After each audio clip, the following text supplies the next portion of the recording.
Not the clean warmth of the sun, but the suffocating heat of bodies packed too closely together, of dust hanging motionless in the air, of stone that has baked for so long it seems to radiate anger. Your mouth is dry. Your tongue feels like leather. When you try to swallow, your throat burns. Your hands are bound behind your back. The rope cuts into your wrists with every step, already sticky where the skin has broken.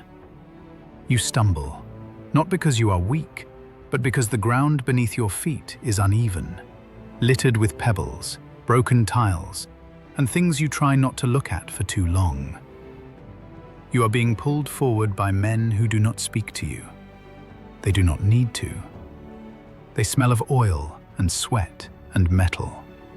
Their beards are braided tight, their faces calm, almost bored. These are not men improvising violence. They are professionals. This is routine. Ahead of you, the noise grows louder. At first, it sounds like wind passing through a canyon. Then you realize it is screaming. Not one scream, but many. Some high and sharp, snapping off suddenly. Others low and wet, stretched thin until they collapse into hoarse coughing. You hear the sound of iron striking iron, the dull thud of something heavy hitting the ground. Flies buzz everywhere, thick enough that you have to blink them away. Someone stumbles in front of you and falls, an old man, judging by the grey in his beard. He tries to roll onto his side. A boot comes down on his back, hard. He does not get up again. You are dragged into an open space. The ground here is darker, packed flat, stained in irregular patterns that no amount of dust can hide. Poles rise from the earth in rows, like a dead forest. Some are empty, others are not. On one of them, a body hangs forward, arms stretched high above its head, wrists bound. The skin on his chest is gone, not torn, not hacked, removed, carefully. You can see muscle fibers twitching faintly, like something still alive beneath butchered meat. His eyes are open, but unfocused. His mouth works soundlessly, jaw trembling, as if he is trying to remember how screaming is done. A man next to you vomits. No one reacts. Iron hooks lie stacked nearby, their tips dark and slick. Blades rest in shallow bowls, wiped clean and placed back with care. This is not chaos. This is order. You are forced to your knees. The dust sticks to your sweat instantly, coating your skin in a gritty film. Somewhere behind you, a drum beats once, then again. Slow, deliberate. Each strike seems to echo inside your chest. One of the soldiers steps forward and grips your hair. He does not yank. He lifts your head just enough that you cannot look away. Another man is brought out. He is younger than you. A messenger, perhaps, or a farmer. His tunic has been stripped from him, and his body shakes violently. Not from resistance, but from anticipation. Two soldiers force him down onto his stomach. One kneels on his legs. Another presses a knee between his shoulders. You hear the blade before you see it move. It slides, slow and precise, along the line of his spine. Not deep at first, just enough to open the skin. The scream that comes out of him is not loud. It is thin, high, almost surprised. The blade moves again. The skin peels back in long, practiced motions, like bark stripped from a tree. Blood runs freely now, pooling beneath him, soaking into the dust. The smell hits you a heartbeat later, iron-rich, thick, unmistakable. The man does not die quickly. That is the point. His screams rise and fall, changing pitch as shock begins to fight pain for control. His fingers claw uselessly at the ground. His legs kick until the soldier kneeling on them shifts his weight and the movement stops. Around you, people are watching, not because they want to, because they are required to. You realize then that this is not a punishment reserved for the guilty. The soldiers are not asking questions. They are not naming crimes. They are not interested in confessions. This is a demonstration, a lesson. The man's screams finally fade into wet gasps. His head lolls to one side. The soldier with the blade steps back, wiping his hands on a cloth. Another man approaches with hooks and begins fastening the flayed body upright, displaying it like a banner. The drum beats again. You feel something inside you collapse. Not hope.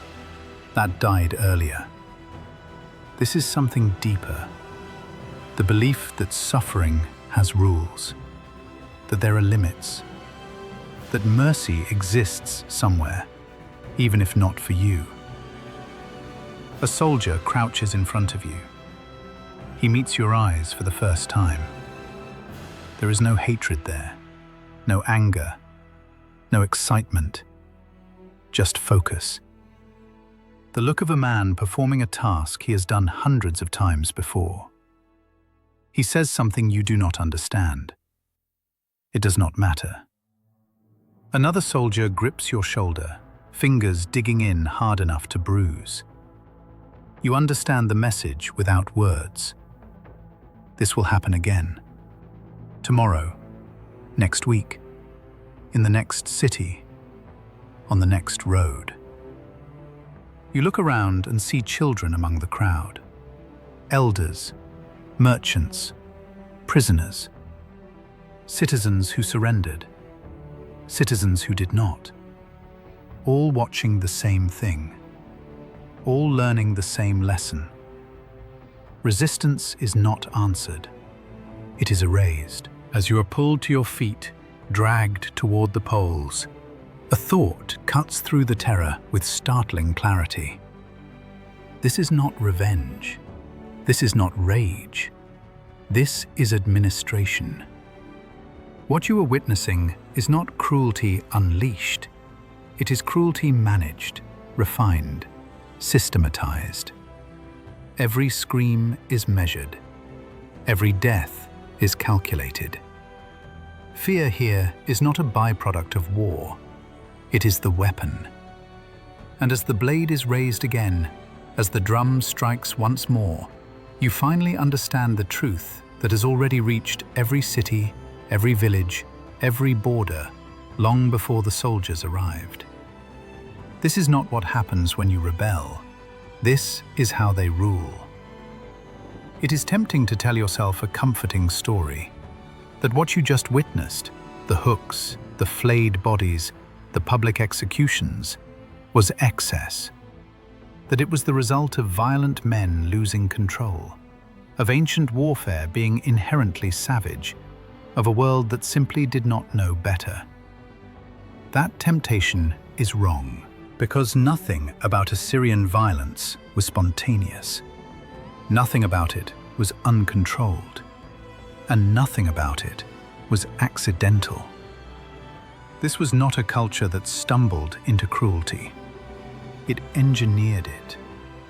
Modern imagination often paints ancient war as chaotic. Screaming charges, clashing blades, cities taken in blind fury. Kings are portrayed as hot-blooded, armies as barely restrained mobs. Violence, in this view, is emotional, rage spilling over. But Assyria does not fit that picture. What the Assyrians practiced was not rage, it was design. Their campaigns were planned months in advance. Their marches were timed with seasons. Their logistics were meticulous. And their violence, the most infamous part of their legacy, followed rules just as strict as their supply lines. This is the first myth that must be stripped away. Assyria was not cruel because it lacked restraint. It was cruel because restraint would have been inefficient. To understand that, you have to stop thinking about terror as a byproduct of conquest and start thinking of it as policy. Other empires conquered land. Assyria conquered behavior. When Egypt expanded, it relied on prestige. Pharaohs presented themselves as divine order incarnate. Rebellion was framed as cosmic disorder, corrected through ritual, diplomacy, and, when necessary, force. Violence happened, but it was wrapped in symbolism. The image mattered as much as the act. Babylon ruled differently. Its power was legal and cultural. Law codes, religious authority, economic integration. Cities that submitted were absorbed. Elites were co-opted. Stability was achieved by making rebellion inconvenient, not unthinkable. Assyria chose another path entirely. It did not try to persuade its subjects that resistance was wrong. It taught them that resistance was pointless. This distinction is crucial. Assyrian kings did not present themselves as benevolent rulers who occasionally punished disobedience. They presented themselves as inevitability made flesh. Their inscriptions do not apologize for violence or justify it. They catalogue it, calmly, repetitively, almost clinically. I flayed their skin. I piled their heads. I burned their cities. These are not emotional boasts. They are reports. What looks like sadism to modernize was, to the Assyrian state, a form of communication. Violence was language, and it was spoken fluently. Every act of terror was designed to travel farther than the army itself.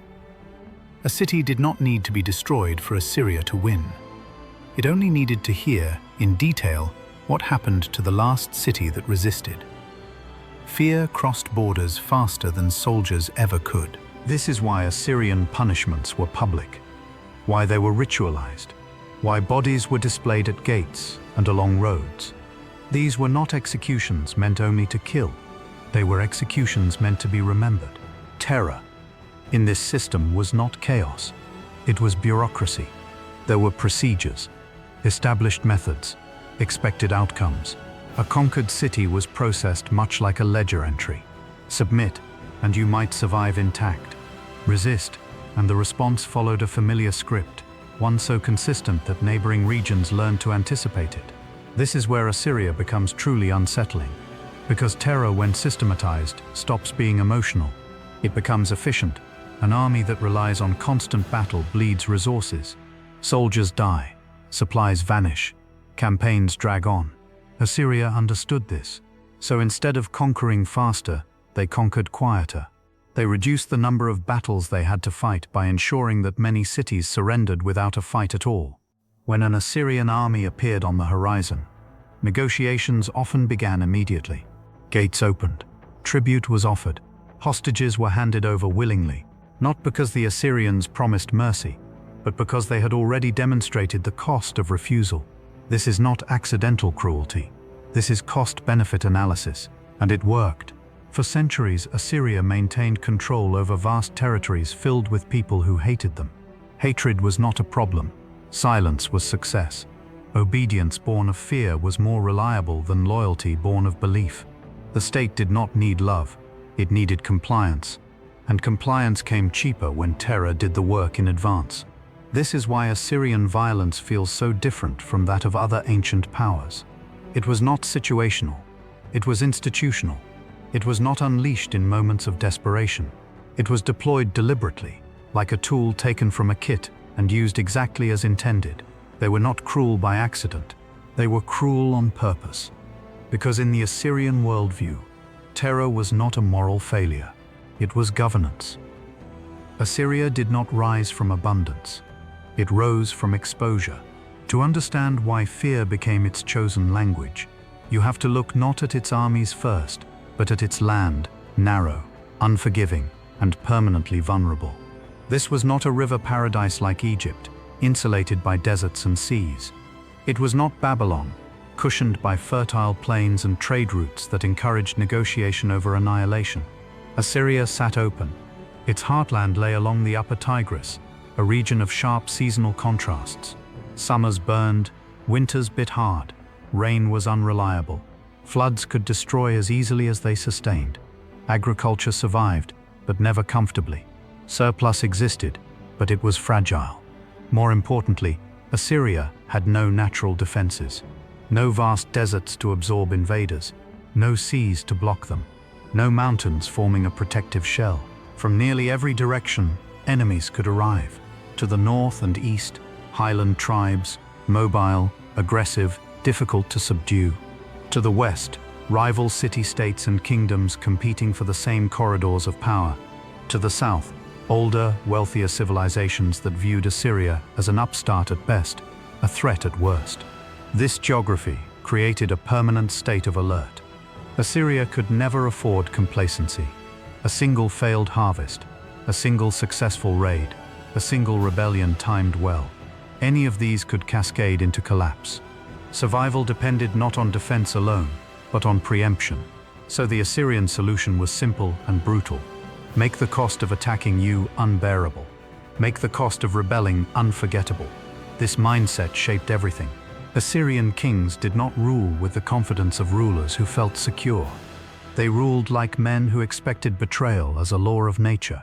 Inscriptions obsess over enemies, internal and external. Rebellion is not described as a rare crime, but as a constant threat, always lurking, always returning. This is not paranoia, it is lived experience. Cities rebelled often, provinces tested limits, borders shifted. Assyria's early history is marked by cycles of expansion and contraction, victories followed by humiliating reversals.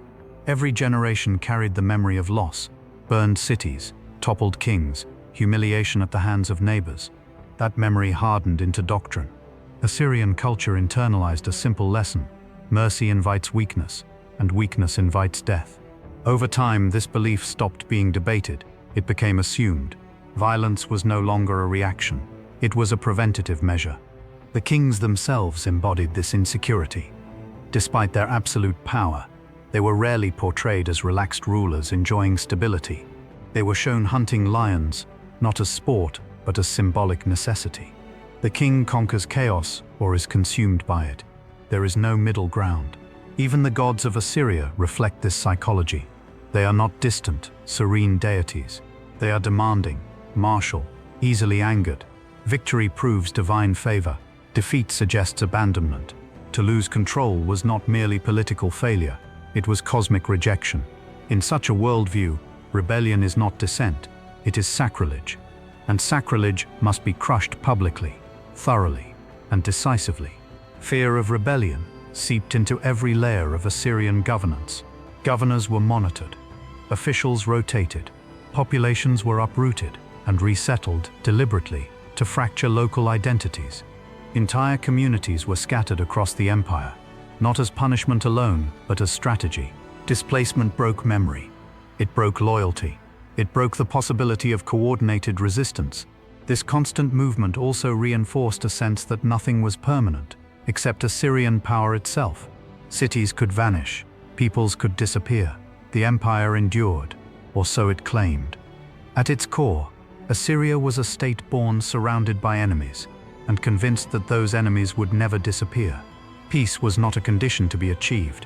It was an illusion between wars, so the state adapted accordingly. Instead of hoping neighbors would remain calm, Assyria ensured they remained afraid. Instead of trusting loyalty, it engineered dependency.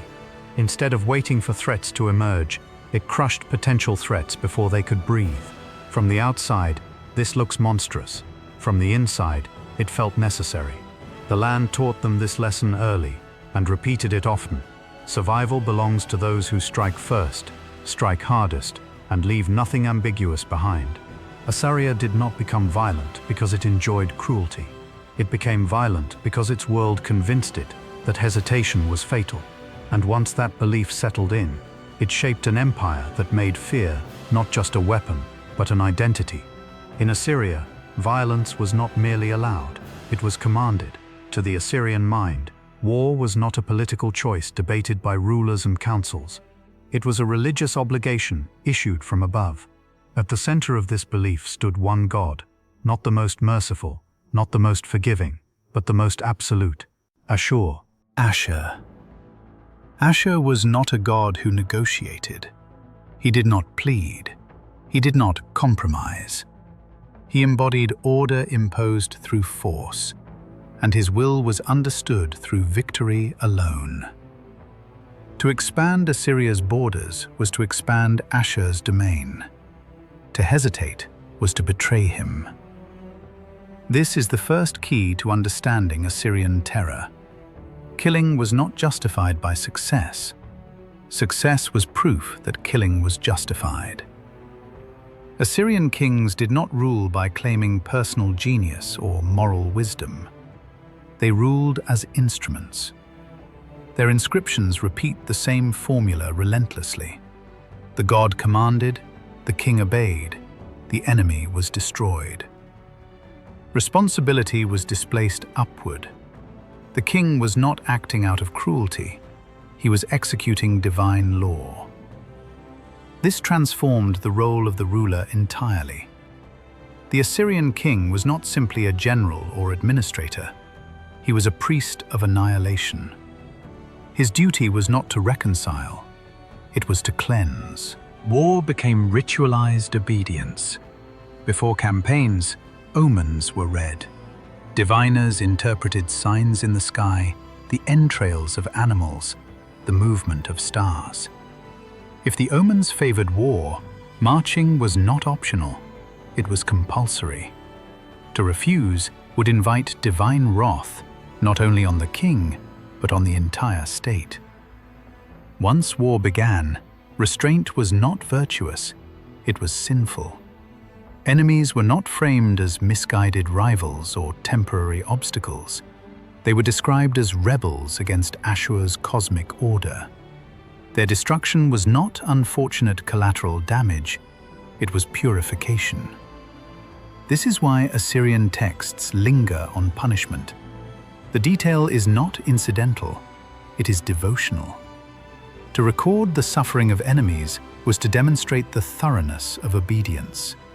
Every flayed body, every burned city, was proof that the king had not faltered in his duty. Mercy, in this framework, becomes suspect. If Ashur demanded annihilation, who was a human king to soften it? This theology reshaped fear into something more than intimidation. Fear became sacramental. To terrify was to reveal divine power. A city that surrendered without resistance had recognized Ashur's supremacy. A city that resisted had rejected it, and therefore deserved obliteration. This worldview explains one of the most chilling aspects of Assyrian culture: the way violence was displayed. The reliefs carved into palace walls are often misunderstood as art meant to glorify beauty or craftsmanship. They are neither. They are doctrine in stone. These reliefs depict sieges, impalements, beheadings, deportations, not as chaotic scenes, but as orderly sequences. The king stands calm, composed, untouched by blood. Executioners perform their tasks methodically. Victims are individualized just enough to make their suffering legible. This was not decoration. It was instruction. Visitors walking through these halls, foreign envoys, subject rulers, local elites, were not meant to admire the skill of the sculptor. They were meant to understand the rules of the world they were entering. Submit and live. Resist and be erased. The repetition matters. Every palace repeats the same scenes. Every reign echoes the same imagery. This consistency reinforces a terrifying idea. This violence is not personal. It is permanent. Assyria does not change with kings. Assyria does not soften with time. Ashur does not forgive. He annihilates. Even the language reflects this absolutism. Enemies are not defeated, they are swept away. Cities are not captured, they are made like mounds after the flood. Peoples are not punished, they are destroyed without remainder. Totality is the point. And because the violence is framed as divine, it is also framed as just. There is no moral ambiguity in Assyrian thought. Victory equals righteousness. Survival equals divine favor. Those who suffer have proven by their suffering that they deserved it. This belief is what allowed Assyria to function without remorse. Modern observers often ask how soldiers could carry out such acts repeatedly. The answer is simple and unsettling. They did not see themselves as perpetrators. They saw themselves as agents. In their minds, fear was not cruelty, it was revelation. To terrify an enemy was to show them the true structure of the universe. A universe where Ashur ruled, Assyria enforced, and resistance was erased. Terror became a theological statement written in flesh. And once violence is sacred, there is no internal limit to it. Only external collapse can stop it. The terror of Assyria did not rest on myth alone. It marched. For the first time in history, violence was not just organized, it was professionalized. Long before the idea of a modern standing army, Assyria built one. Not a seasonal levy, not farmers temporarily armed. A permanent, trained, salaried force designed for continuous war.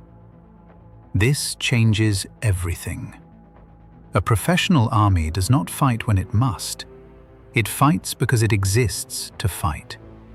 Assyrian soldiers trained year-round. Equipment was standardized. Units were specialized. Archers, spearmen, cavalry, engineers. Each role defined, practiced, refined. Command structures were fixed. Discipline was enforced brutally and consistently. This army did not assemble slowly, it moved. Roads were built not for trade, but for speed. These routes cut through the empire like arteries, allowing armies to deploy faster than any opponent could reasonably prepare. Along them stood supply depots stocked in advance. Grain, weapons, fodder, replacement equipment. Assyria did not rely on living off conquered land alone. It planned for movement. Campaigns were logistical operations as much as military ones. This meant Assyrian forces could appear early in the season, stay longer, and strike again when resistance expected them to withdraw. Timing became a weapon. Resistance depended on delay, on slowing an enemy, exhausting them, forcing them into bad weather. Assyria removed that advantage. They arrived when fields were vulnerable, when cities were unprepared, when alliances had not yet formed. And they arrived with a reputation that preceded them.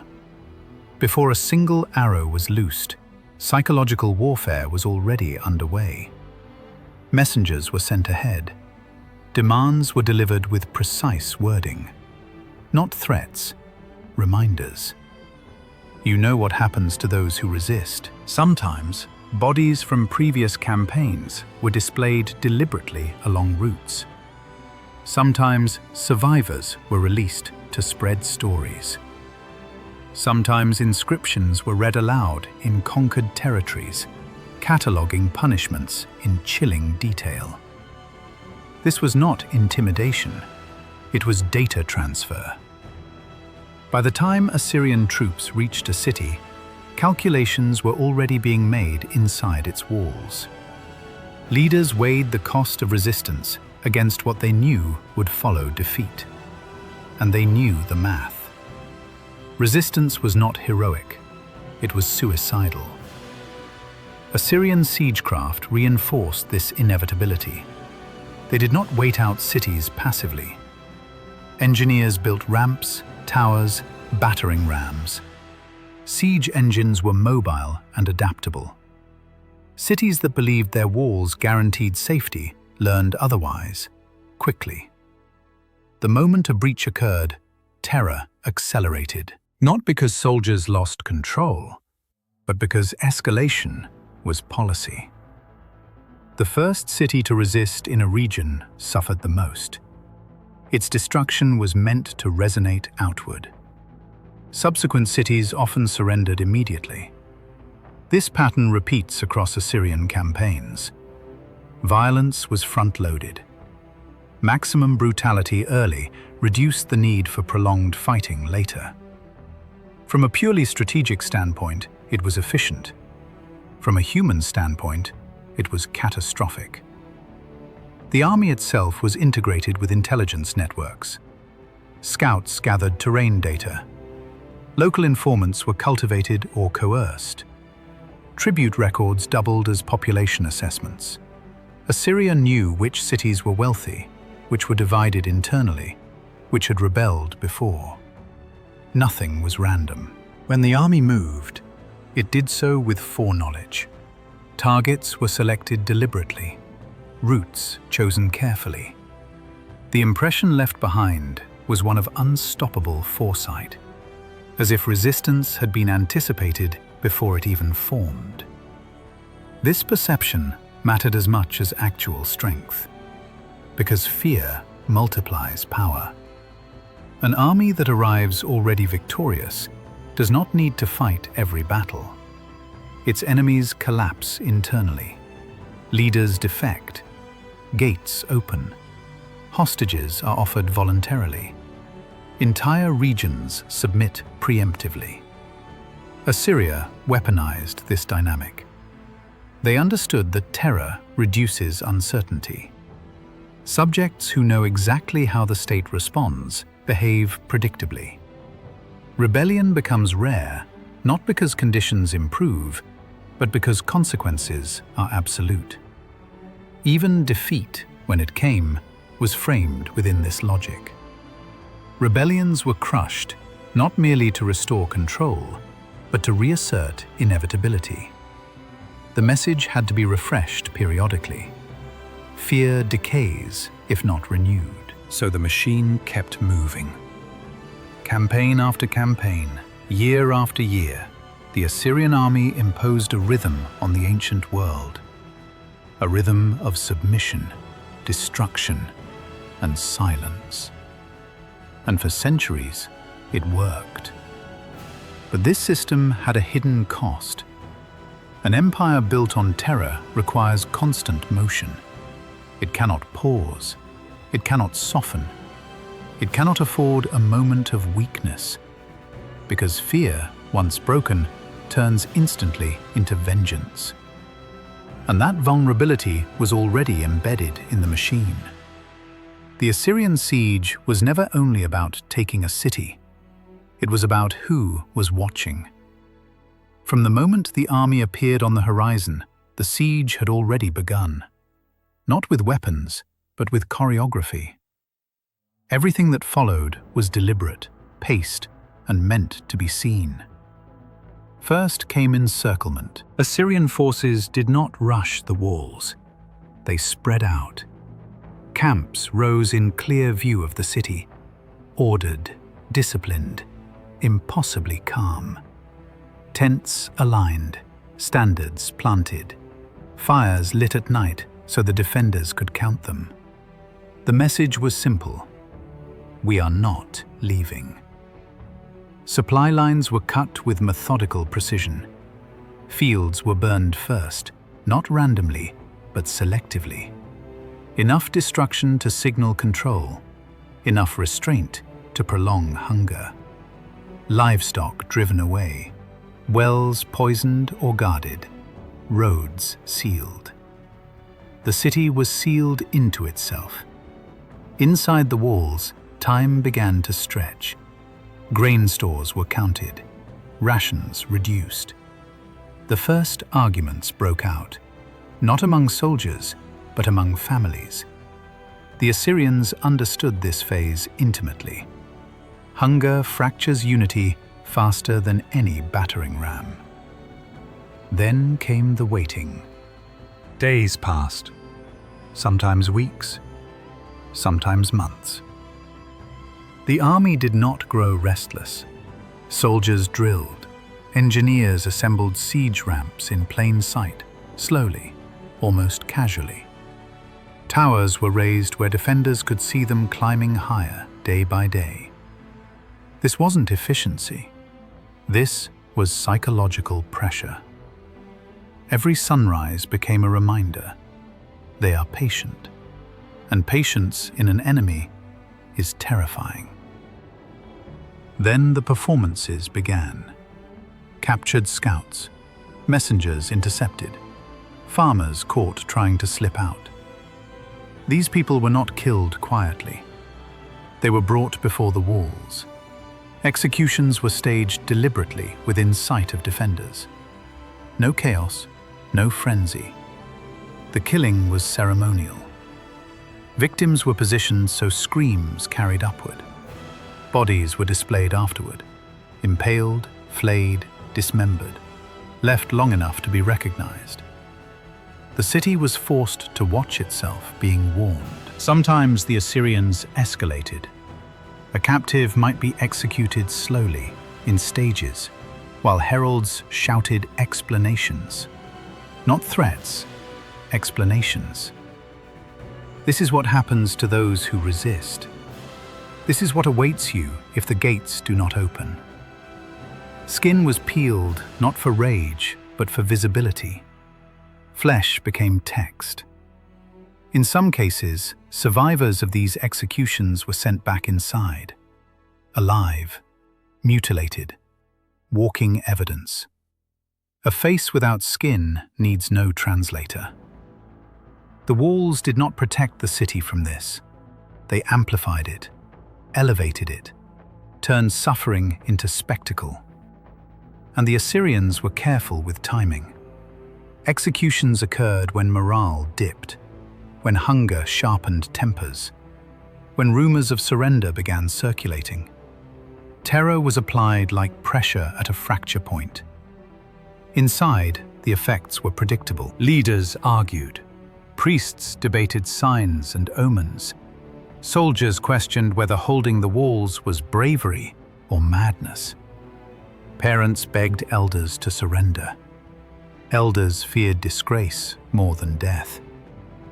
The siege transformed the city into a courtroom where the verdict was foregone. Meanwhile, siege engines advanced. Battering rams rolled forward under armored covers. Archers provided suppressing fire.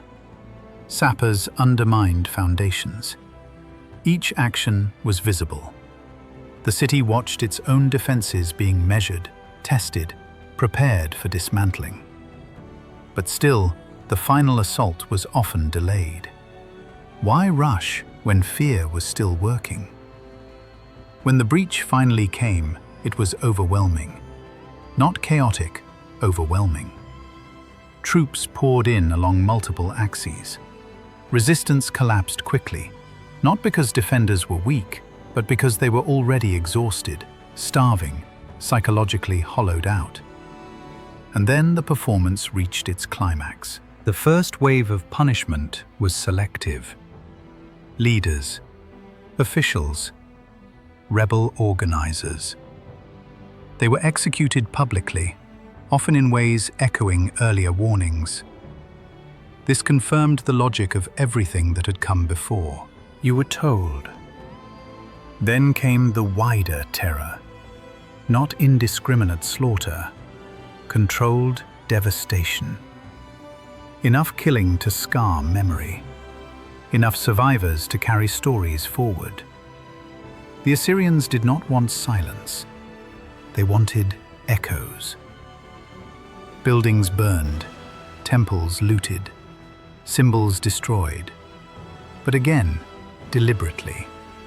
This was not rage, this was instruction. And the survivors? They were marched out through the same gates they had defended, forced to walk past the remains of their city, past the bodies, past the proof. The siege was over, but the audience was just expanding. Because the real target of every Assyrian siege was never only the city that fell, it was the next one. Survivors carried the memory outward. Refugees told what they had seen. Traders whispered what happened to those who waited too long. Diplomats recalculated. Entire regions surrendered without a fight. The siege was not an event. It was propaganda. A single city destroyed, saved 10 sieges later. A single massacre prevented a decade of rebellion. From the Assyrian perspective, this was rational governance. From the victim's perspective, it was annihilation with a message attached. And yet, beneath the precision, beneath the ritualized terror, there was a fatal flaw. Performance requires an audience. Fear requires belief. And belief, once shaken, does not return easily. The very visibility that made Assyrian sieges effective would one day turn against them. Because when the terror stopped working, when cities learned that the empire could bleed, the stage collapsed. And when that happened, Assyria had nothing left but the violence itself. The torture practiced by Assyria was not an outbreak of cruelty. It was a message system. Pain was not inflicted in private. It was not hurried. It was not chaotic. Assyrian torture was designed to be seen, understood, and remembered. Every method followed a logic. Every death spoke to an audience larger than the victim. This was not about extracting information. It was about producing certainty. The Assyrians understood something fundamental about power. Fear spreads faster than armies if it is legible. Torture, therefore, had to be slow enough to register, structured enough to be recognized, and public enough to travel. The victim was not the target. The target was everyone watching. Flaying, the erasure of identity. Flaying alive was among the most infamous Assyrian punishments, not because it was the most painful, but because it was the most symbolic. Skin is identity. It is what makes a person recognizable. To remove it was to erase someone while they were still alive. This punishment was reserved for rebels, leaders, and those who had broken oaths. It was performed publicly, often near city gates or on raised platforms. The victim was restrained upright. The process was deliberate, methodical, not rushed. The crowd watched as the body changed from human to unrecognizable. The screams mattered, but the transformation mattered more. Pain turned into spectacle, flesh into warning. After death, the skin was sometimes displayed, stretched across walls, draped over stakes, or nailed at city entrances. Not hidden, preserved. This wasn't sadism, it was documentation. Every passerby could see what rebellion cost. Long after the execution ended, the message remained. Impalement, permanence made visible. If flaying erased identity, impalement created permanence. A body lifted on a stake cannot be ignored. It dominates the landscape. It rewrites the skyline. Impalement turned death into architecture. Victims were often impaled alive, the stake positioned to prolong suffering. Death might take hours, sometimes days. The point was endurance, not mercy. The stake was planted in public spaces, roads, approaches to cities, hilltops visible from afar. Bodies became landmarks. Travelers did not need guides to understand whose territory they had entered. This punishment communicated inevitability. Once lifted, there was no rescue, no negotiation, no reversal. The body stood until it fell apart. Rebellion, the Assyrians were saying, ends here. Burning, annihilation without remains. Burning served a different function. Fire destroys completely. No body to bury, no relic to honor, no grave to return to. Burning was the punishment of erasure. It was often used collectively, against groups, families, or entire communities accused of defiance. People were burned alive in public squares or at the ruins of their own homes. The crowd watched smoke replace bodies. This was not only terror, it was theology. Fire annihilates memory. It denies afterlife rituals. It breaks the bond between the living and the dead. To be burned was to be denied continuity. The Assyrian state understood that fear deepens when even mourning is stolen. Dismemberment, fragmentation as warning. Dismemberment was precise. Hands removed, feet severed, heads taken, limbs displayed separately, each fragment sent to a different place. This punishment spoke of control. The body was divided, just as rebellion fractured order. The message was clear. Defiance will not only kill you, it will scatter you. Sometimes victims were kept alive through multiple amputations. Sometimes they were released afterward, crippled, visible, walking reminders. These survivors were intentional. They moved through markets, through villages, through homes. Each missing limb carried a story. Assyria did not rely on rumors. It manufactured witnesses. Why it was slow. Speed kills information. A quick death ends fear quickly. A slow death extends it. The Assyrians calibrated suffering carefully, not to maximize agony, but to maximize comprehension. Executions were paced so the audience could absorb them. Slow enough for the message to land. Slow enough for memory to take hold. Slow enough for fear to ferment.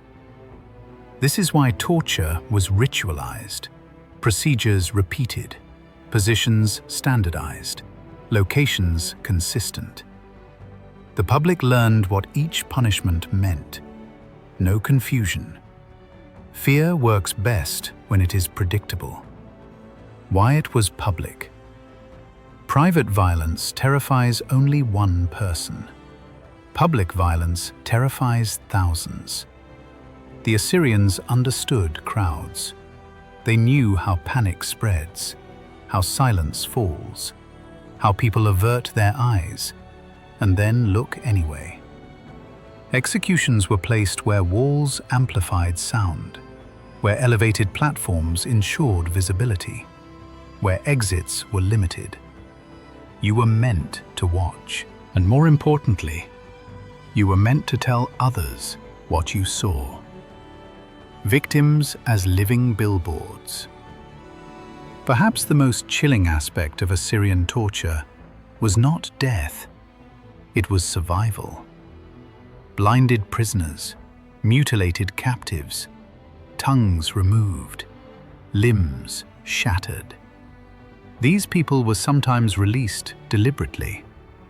They returned home carrying the state's message in their bodies.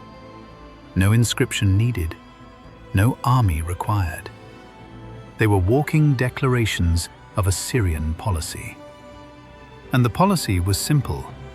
Resistance will be answered not with defeat, but with transformation, from human into warning. Terror as administration. This system worked because it was bureaucratic. Torture was not left to individual cruelty. It was recorded, boasted about, catalogued in royal inscriptions. Kings listed punishments with pride, not in moments of rage, but as achievements of rule. This was governance through fear. Cities submitted not because they loved Assyria, but because they understood it. And understanding removed hope. But here lies the paradox. Terror is efficient, but brittle. It requires constant reinforcement, constant visibility, constant victory. The moment fear is interrupted, when a city resists and survives, the spell begins to fracture. And once people realize the terror can be endured, they stop being silent. They start remembering.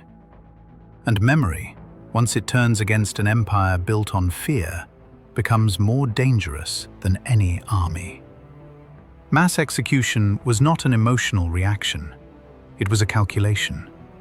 When the Assyrians killed thousands at once, it was not because they had lost control. It was because they were asserting it with maximum efficiency. Individual torture sent messages. Mass death rewrote equations. This was governance reduced to arithmetic. How many mouths could be fed? How many soldiers could be spared to garrison a hostile city? How many years of rebellion could be erased in a single afternoon? The answer, increasingly, was simple. Kill them now, or fight them forever. When killing becomes cheaper than ruling, empires usually grow by incorporation. They absorb populations, tax them, draft them, administer them. This takes time. It requires trust, negotiation, infrastructure. Assyria often chose a different route. Some cities were not worth ruling. If a population was too rebellious, too distant, too costly to control, it became expendable. Mass execution solved multiple problems at once. No need for prisons, no need for guards, no need for future campaigns. Dead people require no administration. From the Assyrian perspective, mercy was expensive. Mercy meant survivors. Survivors meant memory. Memory meant rebellion. Execution eliminated all three. The logic of preventive slaughter. Mass executions were frequently carried out after victory, not during battle. This is important. The enemy had already been defeated. The threat was neutralized. What followed was not combat, it was policy enforcement. Assyrian kings repeatedly describe killing prisoners by the hundreds or thousands. Men, women, sometimes children. Entire communities erased. Why? Because rebellion is contagious. Allowing a defeated population to live meant allowing them to tell stories. Stories of resistance, stories of survival, stories of Assyrian vulnerability. Those stories were more dangerous than weapons. Mass execution was preemptive silence. Dead men don't revolt. This was not a slogan, but it might as well have been. Assyria ruled over vast territories with limited manpower. Garrisons were thin. Distances were long. Communication was slow. They could not afford repeated uprisings. Each rebellion drained resources. Each campaign risked prestige. Each delay invited others to resist. So the solution was finality. By killing entire segments of a population, especially fighting-age men, leaders, and organizers, the Assyrians removed the biological basis of future revolt. No leaders, no fighters, no continuity. What remained was fear, and those too broken, scattered, or traumatized to organize. Executions as public budgeting. Mass killings were staged deliberately. Prisoners were lined up, bound, executed in sequence. Sometimes beheaded, sometimes crushed, sometimes burned. This was not hidden. The point was demonstration. Cities watching from their walls understood the math instantly. Resistance did not lead to negotiation, it led to annihilation. Submission, by contrast, often spared lives. Fear incentivized compliance more efficiently than garrisons ever could. In modern terms, this was cost-saving governance. Terror replaced taxation. Death replaced diplomacy. Why mercy undermined the system? Mercy introduces uncertainty. If one city rebels and survives, others will try. If one king forgives, others will demand it. Assyrian rule depended on predictability. Rebel, die. Submit, live. This binary was critical. It removed hope from resistance. Hope is expensive to suppress. Despair suppresses itself. This is why Assyrian inscriptions often boast of total destruction, not partial, not restrained. They wanted no ambiguity. Mercy blurred lines. Terror clarified them. The psychological ripple effect. Mass execution did not just eliminate people, it reshaped behavior. Neighboring cities often surrendered without a fight after witnessing or hearing of these events. Envoys arrived with gifts. Gates opened preemptively. This was the real victory. An army that doesn't have to march saves food, time, and lives.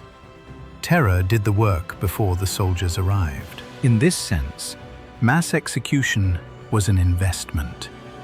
One massacre could prevent 10 wars. Killing as memory control. Living populations remember injustice. They pass it down. They ritualize it. They avenge it. Dead populations do not. By erasing entire groups, Assyria erased alternative narratives. No counter-history, no songs of resistance, no lineage of grievance. The empire's version of events stood uncontested. This is why mass execution often followed oath-breaking. Oaths bind memory. Breaking them had to be punished, not just legally, but existentially. If betrayal survived, loyalty elsewhere weakened. The danger of efficiency. But efficiency has consequences. Mass execution empties land. It collapses labor pools. It disrupts agriculture. It reduces tax bases. Assyria often found itself ruling over silence. Vast territories with too few people to sustain them. Fear creates submission, but it does not create loyalty. This forced Assyria into a cycle. Conquer, kill, depopulate, deport, resettle, suppress again. Each solution generated a new problem. Each massacre solved today's rebellion by creating tomorrow's instability. When death becomes routine. Over time, mass execution lost its shock value. What terrifies once becomes expected. What is expected becomes tolerated. What is tolerated eventually becomes resisted. As Assyrian violence normalized, its deterrent effect weakened.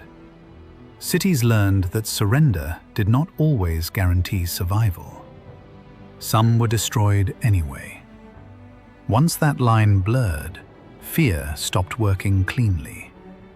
If death is guaranteed whether you submit or resist, resistance returns. This was the beginning of the end. Terror as diminishing returns. The economics of fear only work while fear is scarce. Assyria flooded the market. By the later centuries of the empire, rebellion increased despite escalating brutality. Provinces revolted simultaneously.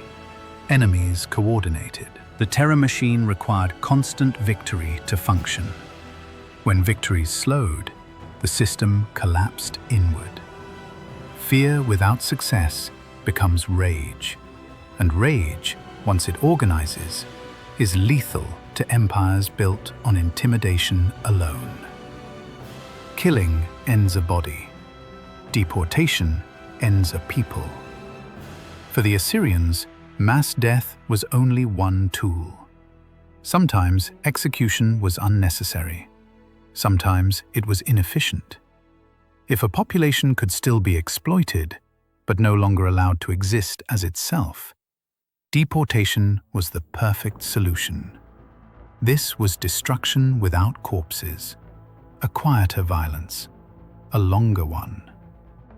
The logic behind forced movement. Assyrian deportations were not acts of exile in the modern sense. They were not temporary punishments or political banishments. They were systematic population transfers designed to dismantle identity.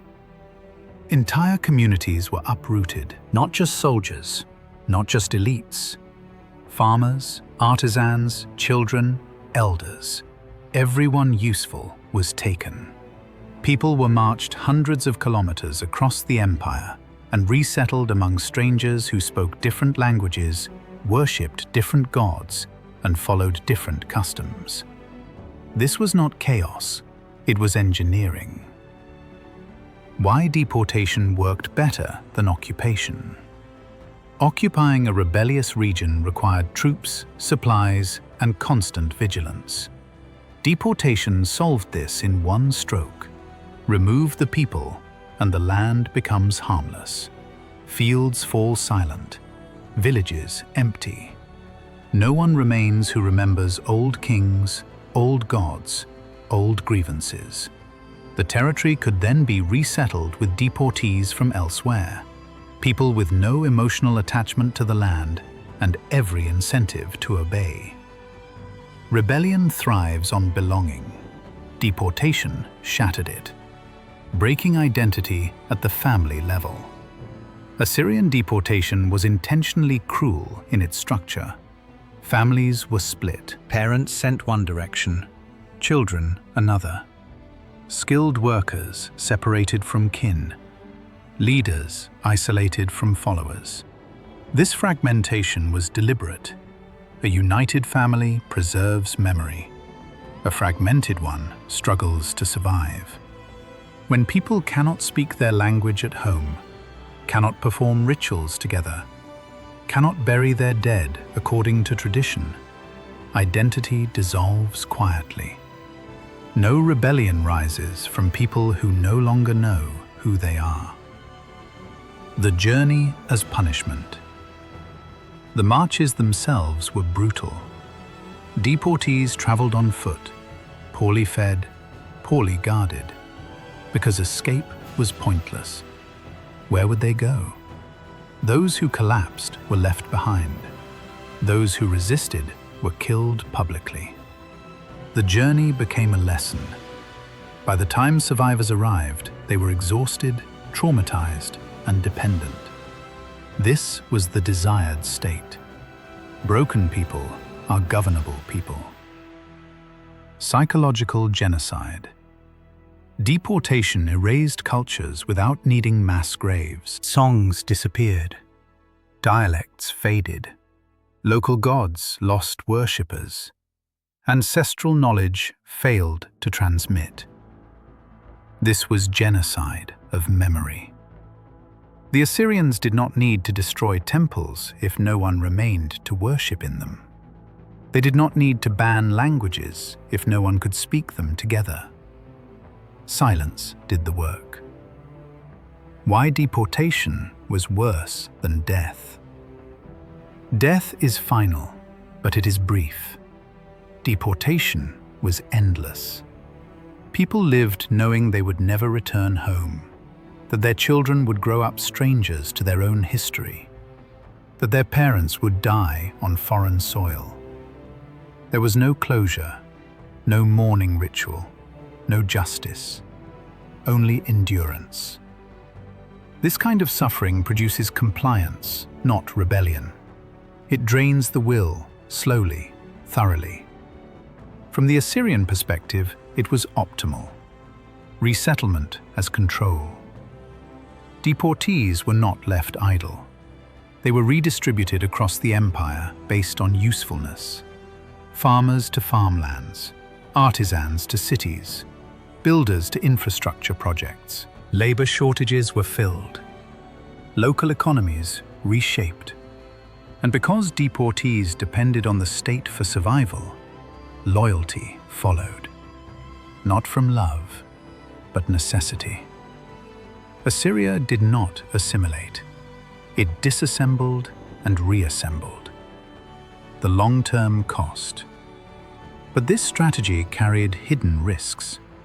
Deportation hollowed regions. It strained logistics. It created resentment that outlived the empire. When Assyrian power weakened, these displaced populations did not defend it. They had nothing to defend. The empire had erased belonging too well. When the system cracked, no one rushed to save it. Terror without witnesses. Deportation left fewer monuments than executions. No stakes, no flayed skins, no mass graves. But its impact was deeper.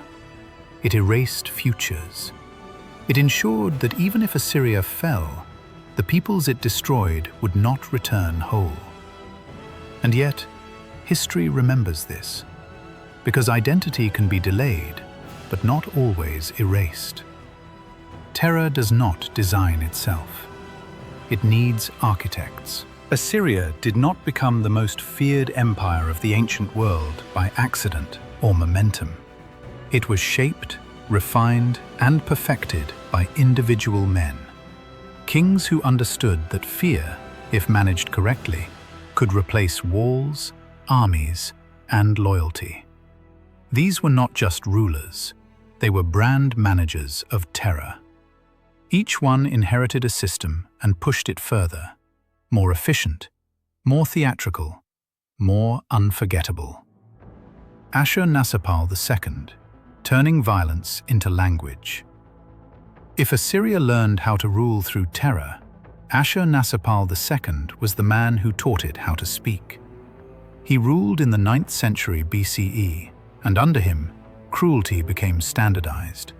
Not improvised, not emotional, structured. Ashur-nasirpal was obsessed with clarity. He did not want his enemies confused about what resistance meant. So he made punishment unmistakable. His inscriptions do not celebrate mercy. They catalogue suffering with almost administrative precision. Rebels are not merely defeated. They are flayed, impaled, blinded, stacked. But what matters is not the brutality itself, it's the audience. Ashur-nasirpal ensured that his punishments were visible. Skins nailed to walls, heads piled at city gates. Survivors marched past the remains of their leaders. This was not rage. This was messaging. He understood something profound. Most cities don't rebel because they hate you. They rebel because they believe rebellion might work. Ashur-nasirpal destroyed that belief. By the time his army approached, the battle had already happened in the minds of the defenders, and they had already lost. Tiglath-Pileser III. Terror becomes system. Ashur-nasirpal made terror visible. Tiglath-Pileser III made it scalable. Before him, Assyrian violence was devastating but episodic. After him, it became bureaucratic. Tiglath-Pileser III restructured the empire into provinces directly controlled by Assyrian officials. This meant rebellions were no longer isolated problems. They were inefficiencies, and inefficiencies required correction. He perfected deportation as a tool of governance, not punishment. Populations were moved with intent, logged, redistributed.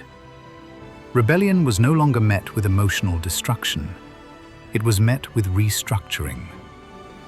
If a city revolted, its leadership was executed, its population scattered, and its territory repopulated with strangers. No martyrdom, no memory, no second attempt. Tiglath-Pileser III thought like a manager.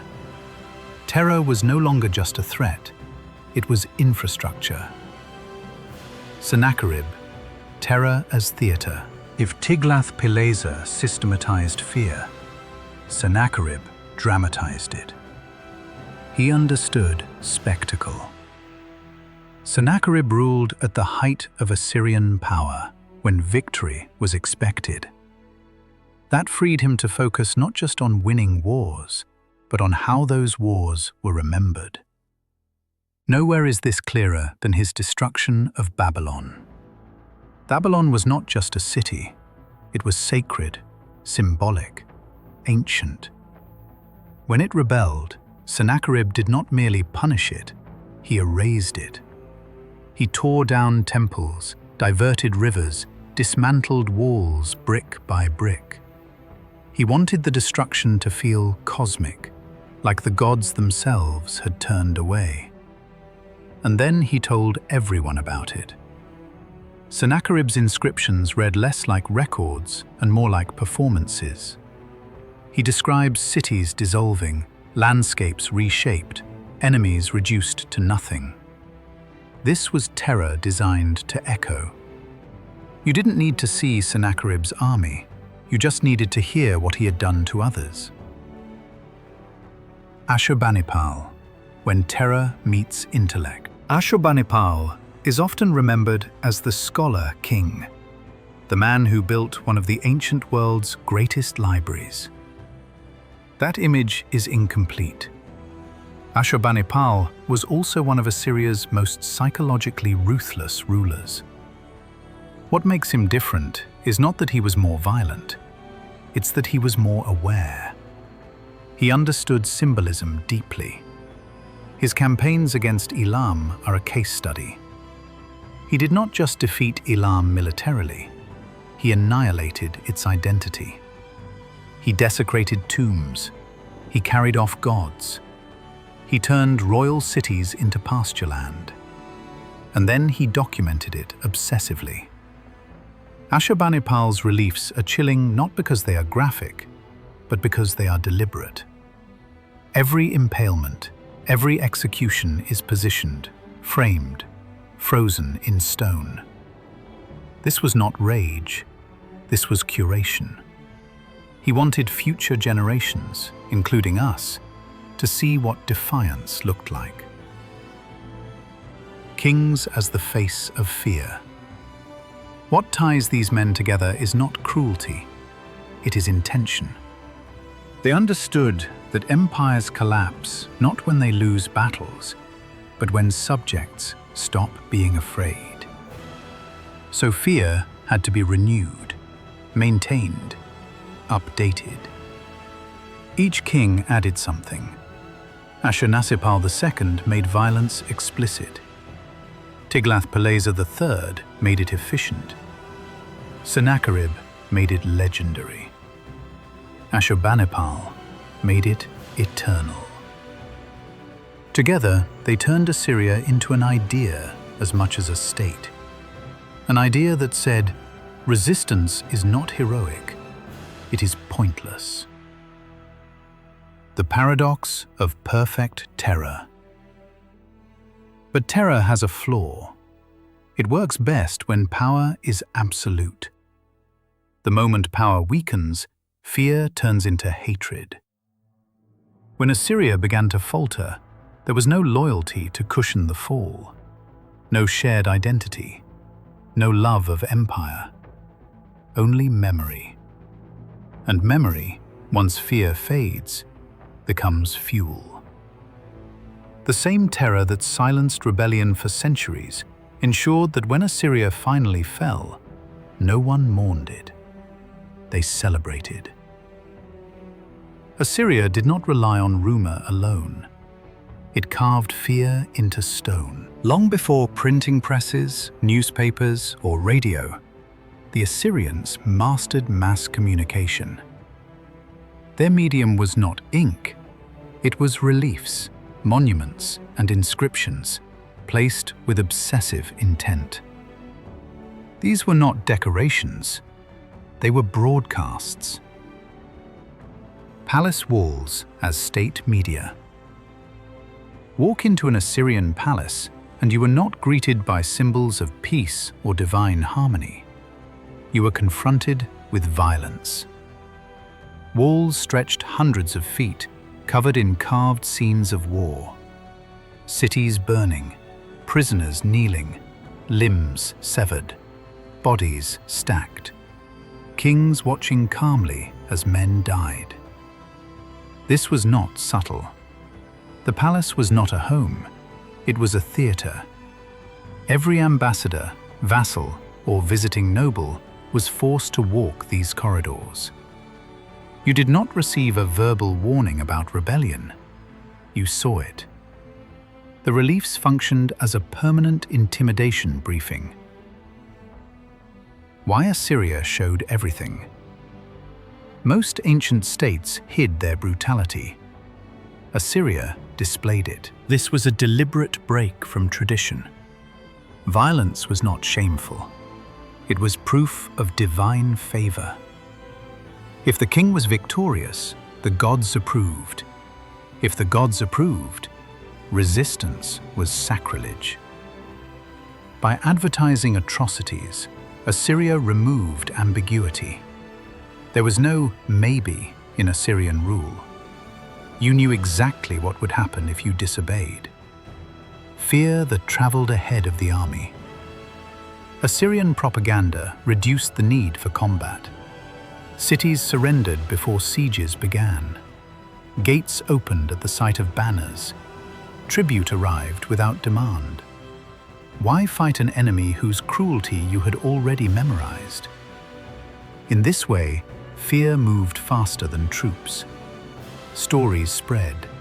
Images were copied mentally, retold by survivors, whispered by merchants. The empire ruled cities it never visited because terror arrived first. Atrocity as credibility.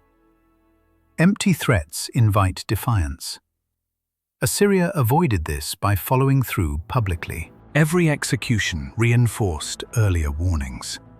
Every impalement validated the reliefs on the walls. Propaganda only works if it is believable. Assyria made it undeniable.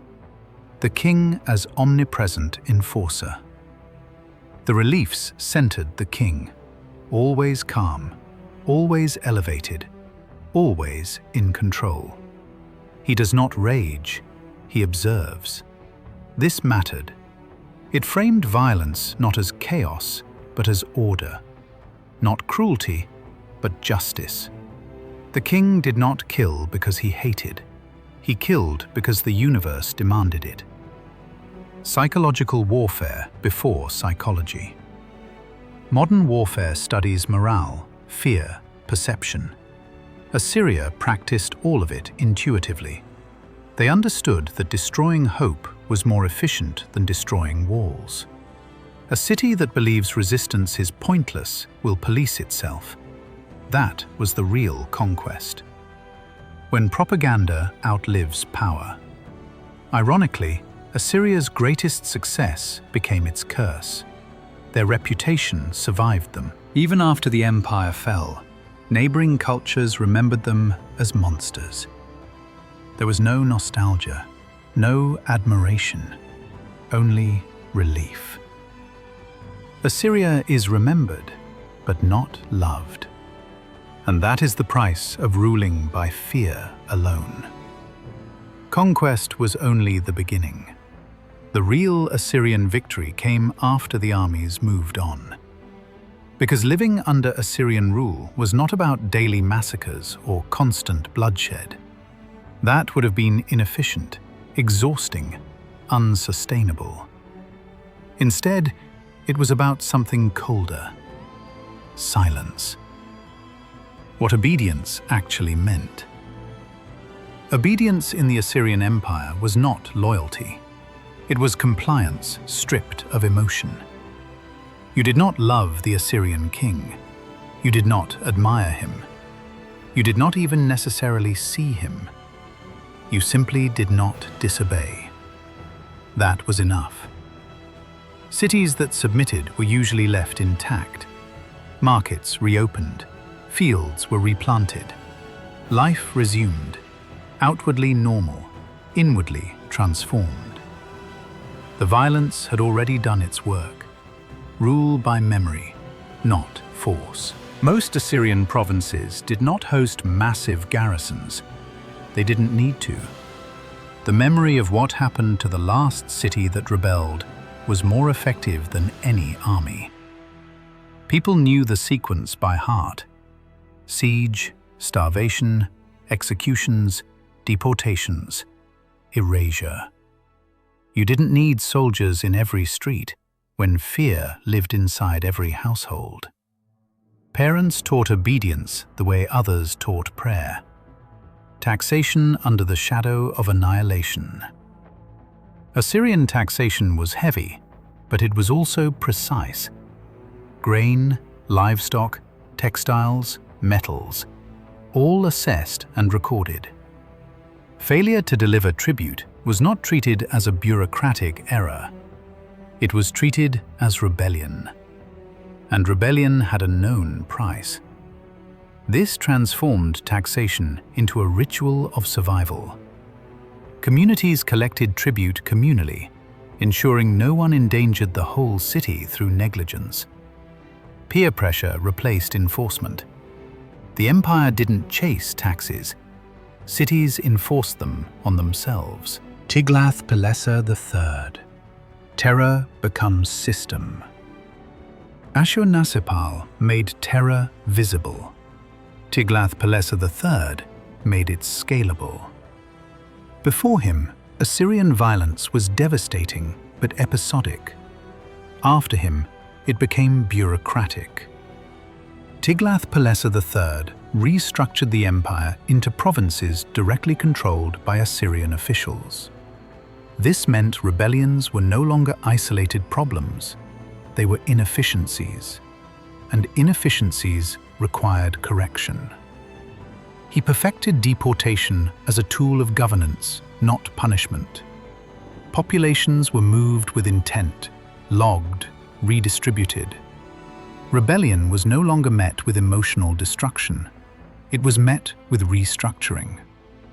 If a city revolted, its leadership was executed, its population scattered, and its territory repopulated with strangers. No martyrdom, no memory, no second attempt. Tiglath-Pileser III thought like a manager. Terror was no longer just a threat, it was infrastructure.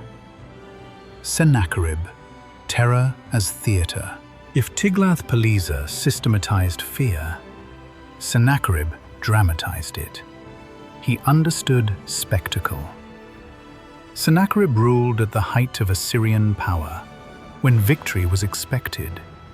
That freed him to focus not just on winning wars, but on how those wars were remembered. Nowhere is this clearer than his destruction of Babylon. Babylon was not just a city, it was sacred, symbolic, ancient. When it rebelled, Sennacherib did not merely punish it, he erased it. He tore down temples, diverted rivers, dismantled walls brick by brick. He wanted the destruction to feel cosmic, like the gods themselves had turned away. And then he told everyone about it. Sennacherib's inscriptions read less like records and more like performances. He describes cities dissolving, landscapes reshaped, enemies reduced to nothing. This was terror designed to echo. You didn't need to see Sennacherib's army. You just needed to hear what he had done to others. Ashurbanipal, when terror meets intellect. Ashurbanipal is often remembered as the scholar king, the man who built one of the ancient world's greatest libraries. That image is incomplete. Ashurbanipal was also one of Assyria's most psychologically ruthless rulers. What makes him different is not that he was more violent, it's that he was more aware. He understood symbolism deeply. His campaigns against Elam are a case study. He did not just defeat Elam militarily, he annihilated its identity. He desecrated tombs. He carried off gods. He turned royal cities into pasture land. And then he documented it obsessively. Ashurbanipal's reliefs are chilling, not because they are graphic, but because they are deliberate. Every impalement, every execution is positioned, framed, frozen in stone. This was not rage, this was curation. He wanted future generations, including us, to see what defiance looked like. Kings as the face of fear. What ties these men together is not cruelty, it is intention. They understood that empires collapse not when they lose battles, but when subjects stop being afraid. So fear had to be renewed, maintained, updated. Each king added something. Ashurnasirpal II made violence explicit. Tiglath-Pileser III made it efficient. Sennacherib made it legendary. Ashurbanipal made it eternal. Together, they turned Assyria into an idea as much as a state. An idea that said, resistance is not heroic, it is pointless. The paradox of perfect terror. But terror has a flaw. It works best when power is absolute. The moment power weakens, fear turns into hatred. When Assyria began to falter, there was no loyalty to cushion the fall, no shared identity, no love of empire, only memory. And memory, once fear fades, becomes fuel. The same terror that silenced rebellion for centuries ensured that when Assyria finally fell, no one mourned it. They celebrated. Assyria did not rely on rumor alone. It carved fear into stone. Long before printing presses, newspapers, or radio, the Assyrians mastered mass communication. Their medium was not ink, it was reliefs, monuments, and inscriptions placed with obsessive intent. These were not decorations, they were broadcasts. Palace walls as state media. Walk into an Assyrian palace and you were not greeted by symbols of peace or divine harmony. You were confronted with violence. Walls stretched hundreds of feet, covered in carved scenes of war. Cities burning, prisoners kneeling, limbs severed, bodies stacked. Kings watching calmly as men died. This was not subtle. The palace was not a home, it was a theater. Every ambassador, vassal, or visiting noble was forced to walk these corridors. You did not receive a verbal warning about rebellion, you saw it. The reliefs functioned as a permanent intimidation briefing. Why Assyria showed everything. Most ancient states hid their brutality. Assyria displayed it. This was a deliberate break from tradition. Violence was not shameful. It was proof of divine favor. If the king was victorious, the gods approved. If the gods approved, resistance was sacrilege. By advertising atrocities, Assyria removed ambiguity. There was no maybe in Assyrian rule. You knew exactly what would happen if you disobeyed. Fear that traveled ahead of the army. Assyrian propaganda reduced the need for combat. Cities surrendered before sieges began. Gates opened at the sight of banners. Tribute arrived without demand. Why fight an enemy whose cruelty you had already memorized? In this way, fear moved faster than troops. Stories spread. Images were copied mentally, retold by survivors, whispered by merchants. The empire ruled cities it never visited because terror arrived first. Atrocity as credibility. Empty threats invite defiance. Assyria avoided this by following through publicly. Every execution reinforced earlier warnings. Every impalement validated the reliefs on the walls. Propaganda only works if it is believable. Assyria made it undeniable. The king as omnipresent enforcer. The reliefs centered the king, always calm, always elevated, always in control. He does not rage, he observes. This mattered. It framed violence not as chaos, but as order, not cruelty, but justice. The king did not kill because he hated. He killed because the universe demanded it. Psychological warfare before psychology. Modern warfare studies morale, fear, perception. Assyria practiced all of it intuitively. They understood that destroying hope was more efficient than destroying walls.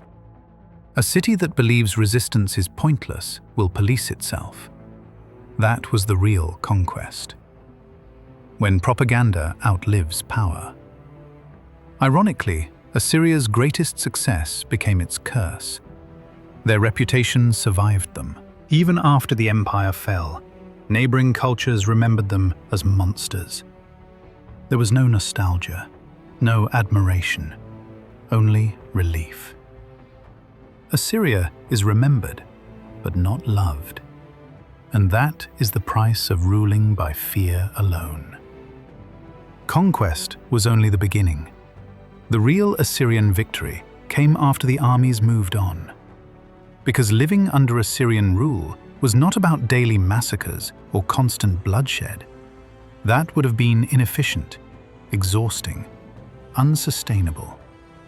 Instead, it was about something colder: silence. What obedience actually meant. Obedience in the Assyrian Empire was not loyalty. It was compliance stripped of emotion. You did not love the Assyrian king. You did not admire him. You did not even necessarily see him. You simply did not disobey. That was enough. Cities that submitted were usually left intact. Markets reopened. Fields were replanted. Life resumed, outwardly normal, inwardly transformed. The violence had already done its work. Rule by memory, not force. Most Assyrian provinces did not host massive garrisons. They didn't need to. The memory of what happened to the last city that rebelled was more effective than any army. People knew the sequence by heart. Siege, starvation, executions, deportations, erasure. You didn't need soldiers in every street when fear lived inside every household. Parents taught obedience the way others taught prayer. Taxation under the shadow of annihilation. Assyrian taxation was heavy, but it was also precise. Grain, livestock, textiles, metals, all assessed and recorded. Failure to deliver tribute was not treated as a bureaucratic error. It was treated as rebellion. And rebellion had a known price.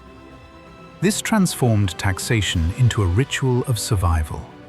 Communities collected tribute communally, ensuring no one endangered the whole city through negligence. Peer pressure replaced enforcement. The empire didn't chase taxes. Cities enforced them on themselves. Local governors as instruments of terror. Assyria ruled through local elites. But these governors were not autonomous rulers. They were extensions of Assyrian will. Their authority rested on one thing: the threat that the king could return. A governor who failed to suppress dissent didn't just lose his job, he lost his life, often publicly, often spectacularly. So governors ruled harshly, not because they enjoyed cruelty, but because mercy was dangerous. Surveillance without spies. There was no secret police in the modern sense. There didn't need to be. Communities monitored themselves. A whisper of rebellion endangered everyone. A single agitator risked collective punishment. So neighbors watched neighbors, not out of loyalty to Assyria, but out of fear of extinction. Silence became a civic duty. The disappearance of rebellion. This is one of the most unsettling truths about the Assyrian system. Rebellion didn't persist. It didn't simmer underground. It vanished. Rebellion didn't persist. It didn't simmer underground. It vanished. Not because Assyria solved social problems, not because people were content, but because resistance became psychologically unthinkable. Hope was amputated. A society trained to endure under Assyrian rule, people adapted. They learned to lower their voices, to avoid symbols, to erase local kings from memory. Cultural identity survived quietly, privately, never publicly. Festivals shrank, monuments disappeared, songs changed. Survival required invisibility. Peace without dignity. Assyrian peace was real. Roads were safe. Trade flowed. Banditry declined. Borders were enforced. But it was peace without agency. A peace where stillness meant safety and movement meant death. For many, this was preferable to annihilation. For others, it was a slow suffocation. Why Assyria seemed invincible? From the outside, the empire appeared stable.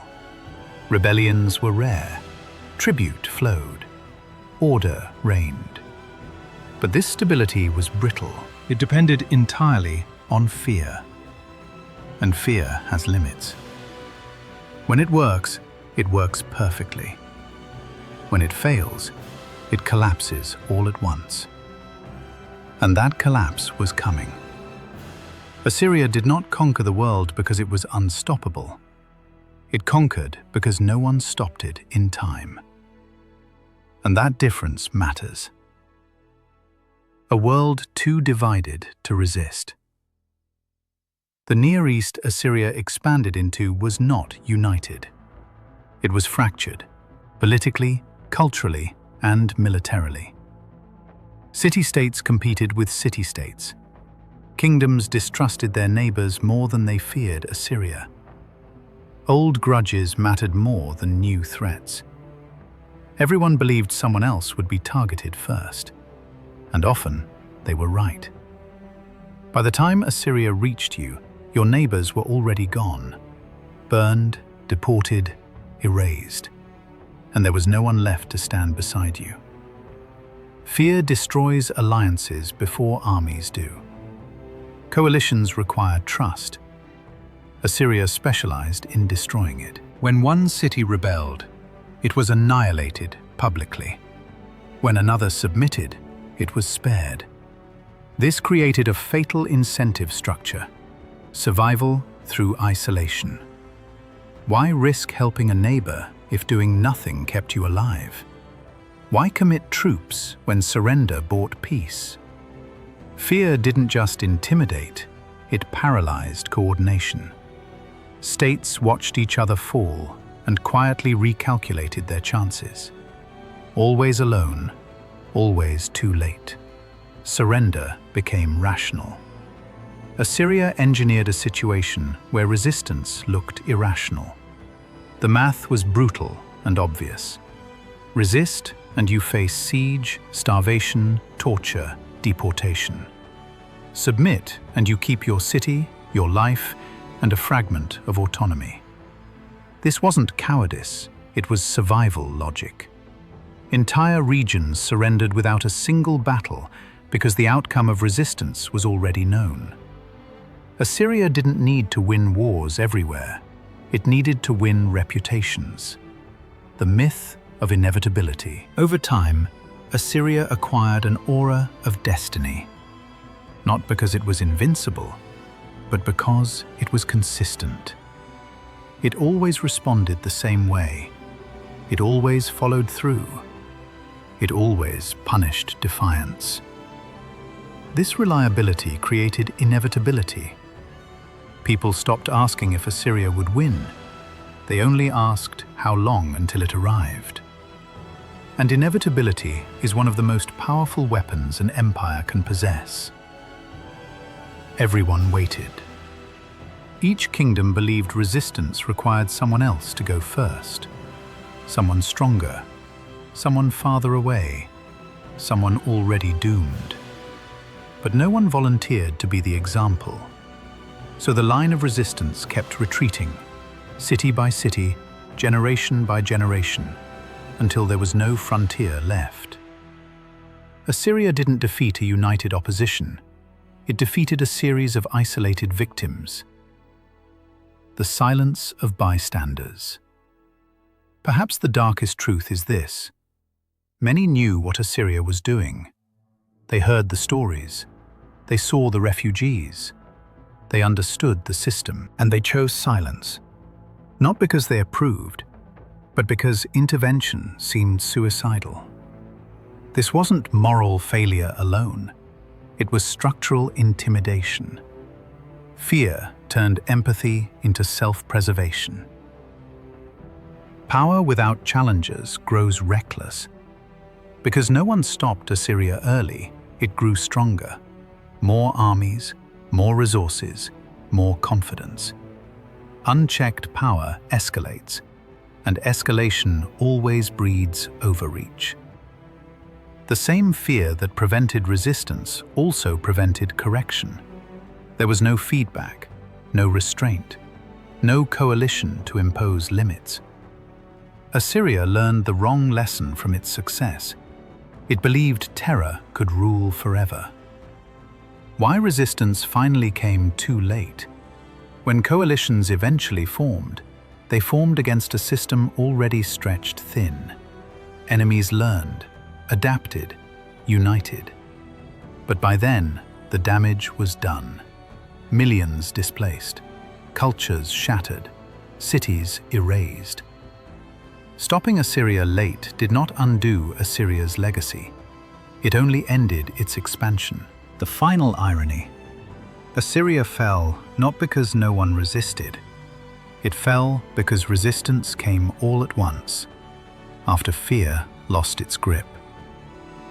When terror stopped paralyzing people, it stopped protecting the empire. And when fear vanished, there was nothing else holding Assyria together.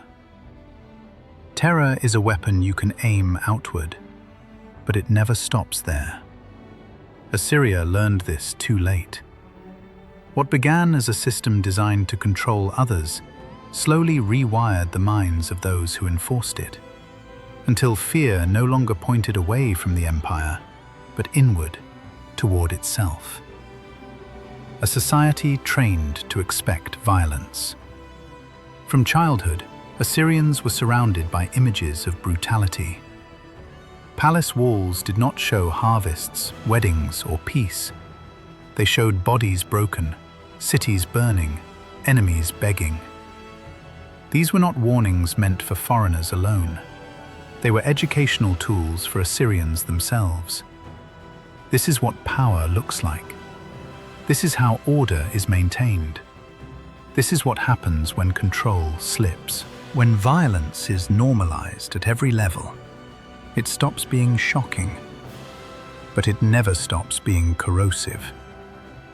It seeps into daily life, into expectations, into how people imagine the future. Soldiers who could not come home intact. The Assyrian army was professional, disciplined, and relentless. It was also traumatized. Campaigns were long, repetitive, and brutal. Soldiers were not just killing in battle, they were enforcing terror as routine labor. Executions, deportations, public punishments. The same acts again and again, year after year. There was no language for moral injury, no rituals of reintegration, no concept of psychological recovery. You either endured or you broke. Men returned from campaigns hardened, detached, hyper-vigilant. Violence did not end when war ended. It followed them back into homes, into streets, into families. An empire that teaches its soldiers that mercy is weakness should not be surprised when cruelty becomes habit. Fear inside the ranks. Terror did not only flow downward toward enemies, it flowed upward toward superiors. Assyrian commanders ruled through fear just as kings did. Failure was dangerous. Hesitation was suspect. Mercy could be interpreted as disloyalty.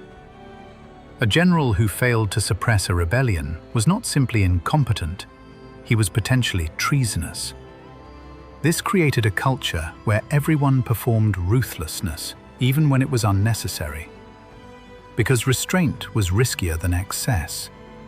Kings who could never feel safe.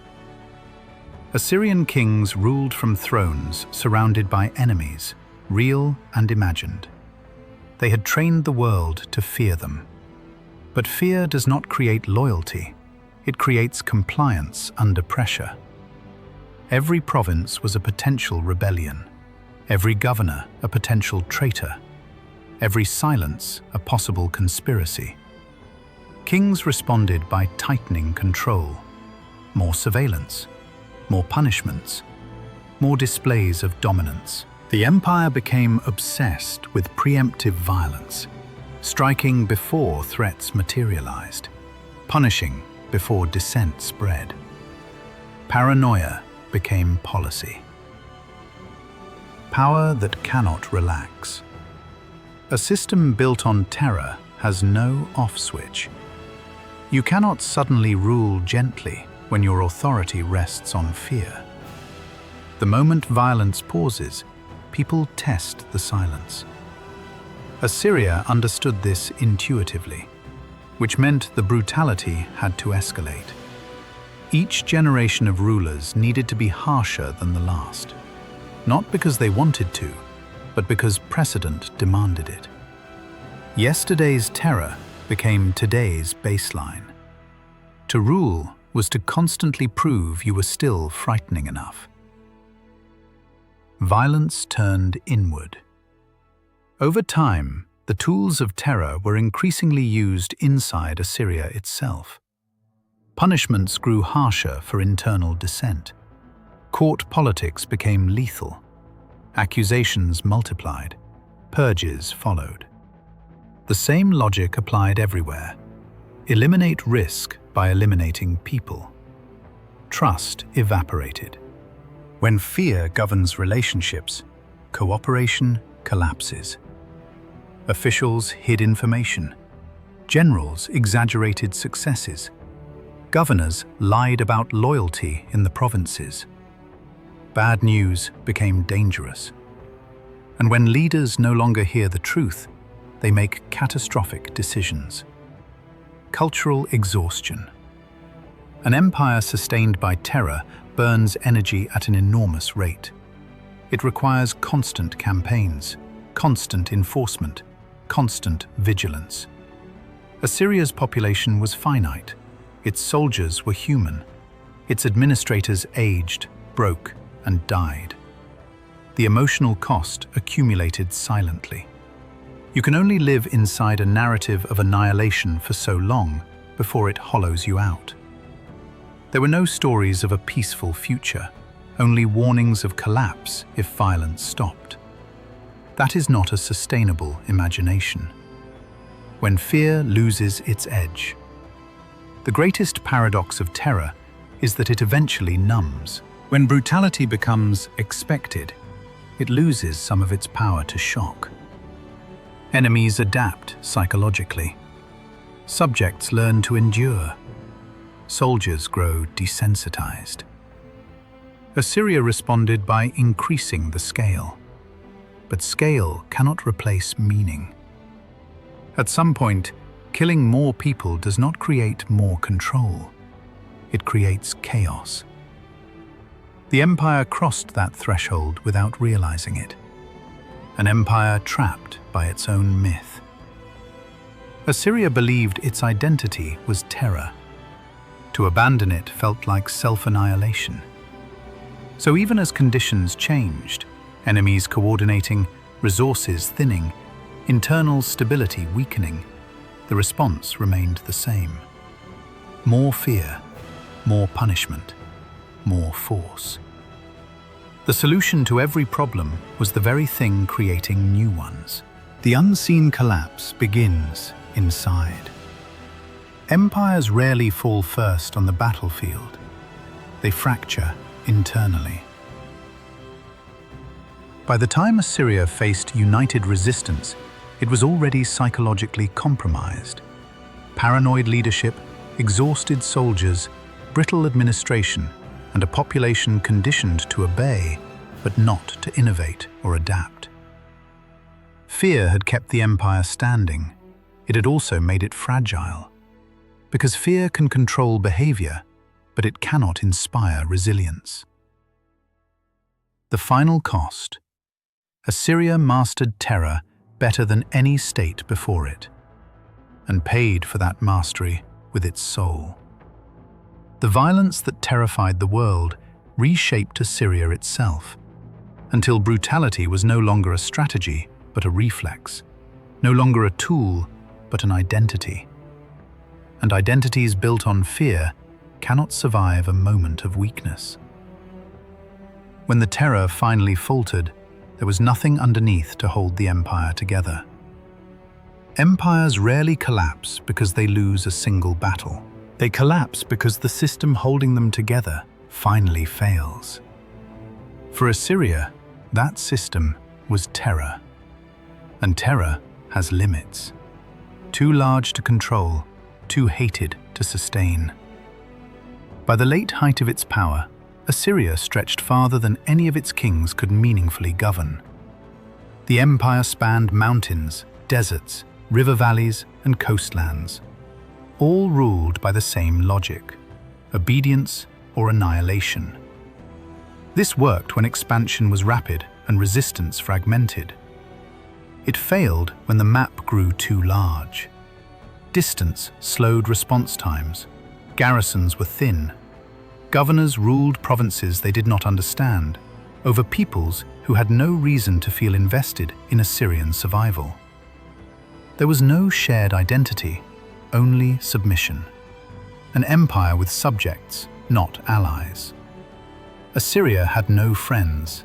It had tributaries, hostages, fearful administrators, silenced elites, but never partners. Where other empires absorbed conquered peoples through marriage, religion, or shared benefit, Assyria ruled through humiliation and threat. Loyalty was never cultivated, only enforced. This meant that when Assyria weakened, no one rushed to defend it. They waited. They remembered. Hatred as the glue and the solvent. For generations, hatred of Assyria simmered beneath the surface. It had nowhere to go. Rebellion meant extinction. So cities endured, paid taxes, sent sons to labor camps, watched neighbors deported. Outwardly obedient, internally waiting. Terror suppressed resistance, but it also synchronized it. When the moment finally came, it did not come from one direction. It came from everywhere. overextension without recovery. Assyria never stopped campaigning long enough to heal. Armies were constantly on the move, suppressing revolts, intimidating borderlands, projecting strength. Logistics were strained. Soldiers aged. Recruitment became harder. Every victory created new territory to police. Every punishment created new resentment. The empire expanded faster than its capacity to stabilize. When fear stops traveling faster than news, terror works best when it arrives before the army. But news began to change. Whispers spread that Assyria had failed to crush a revolt immediately, that a city had resisted longer than expected, that a king was distracted by internal strife. Fear relies on certainty. Once uncertainty enters the system, obedience wavers. Subjects begin asking dangerous questions. What if they can't reach us in time? What if they are weaker than they appear? What if everyone rebels at once? The simultaneity problem. Assyria's greatest vulnerability was coordination, not among its enemies, but among its victims. Once multiple regions rebelled at the same time, terror lost its efficiency. The empire could annihilate one city to make an example. It could not annihilate all of them at once. Rebellions reignited across the empire, not sequentially, but simultaneously. Old grudges resurfaced. Formerly silent elites took risks. Neighboring powers sensed opportunity. The math of fear collapsed. Terror requires excess capacity. To rule through terror, you must always have more force than resistance. More soldiers, more supplies, more time. Assyria no longer did. Each suppressed revolt cost more than the last. Garrisons were depleted. Reinforcements arrived late or not at all. The empire was spending violence faster than it could generate it. When punishment no longer deters, something changed psychologically. In earlier centuries, the sight of Assyrian standards was enough to break resistance. Now, some cities chose to fight anyway. Not because they expected to win, but because survival under Assyria no longer felt meaningfully different from death. This is the final failure of terror. When fear no longer outweighs despair, deterrence collapses. No loyalty to fall back on. When Assyria faltered, there was nothing beneath the fear. No shared myths of belonging, no sense of common future. No population willing to endure hardship for the empire's survival. Governors defected. Provinces stopped sending tribute. Garrisons found themselves isolated among hostile populations. The empire did not fracture slowly. It unraveled. The speed of collapse. Assyria fell with shocking speed. Cities that had endured for generations fell within years. Strongholds were abandoned. Capitals were sacked. The same terror that once paralyzed resistance now fueled vengeance. Former subjects did not negotiate. They erased. The final irony. Assyria taught the world how to rule through fear, and in doing so, taught the world exactly why it should never be allowed to rise again. When the empire weakened, no one tried to save it. They only made sure it could not return. Terror as a dead end. Assyria's fall was not a mystery. It was the logical conclusion of its own design. Terror can conquer territory. It cannot sustain an empire indefinitely, because fear creates obedience, but not resilience. And when pressure comes from every direction at once, obedience shatters. Nineveh did not fall quietly. It fell the way Assyria had taught the world to destroy. The gathering of enemies. For centuries, hatred of Assyria had no outlet. It accumulated across generations, in deported families, burned cities, erased kings, and silenced cultures. When Assyria weakened, that hatred finally found shape. The Babylonians rose first, driven by memory as much as ambition. The Medes followed, hardened highland warriors who had felt Assyria's boot for decades. Others joined, not as allies bound by trust, but as participants in a shared reckoning. This was not conquest, it was revenge. The march toward the heart. Nineveh was not just another city, it was the symbol, the capital of terror, the administrative brain, the place where reliefs celebrated agony and kings wrote proudly of annihilation. To destroy Nineveh was to end Assyria itself. As enemy armies advanced, something extraordinary happened. No great coalition rushed to Assyria's aid. No subject peoples sent reinforcements. No neighboring state intervened to preserve stability. The roads were silent. Assyria stood alone. A city built to intimidate, not to endure. Nineveh was massive. Its walls were thick, its defenses formidable. But they were designed to project invincibility, not to survive abandonment. The empire's strength had always been offensive. Now it was forced into defense, the one posture it had never mastered. Supplies dwindled, morale collapsed. Refugees crowded the city. Soldiers who had once enforced terror now waited for it. They knew what was coming. The siege begins. The siege of Nineveh was prolonged and brutal. Enemy forces encircled the city, cutting off escape and supply routes. Flooding, famine, and disease followed. The same methods Assyria had perfected were now turned inward. Starvation did the work that battering rams could not. Inside the walls, order frayed. Authority lost its edge. Fear, once carefully directed outward, turned inward, chaotic, uncontrolled. This was not the disciplined terror of empire. This was panic. The breach.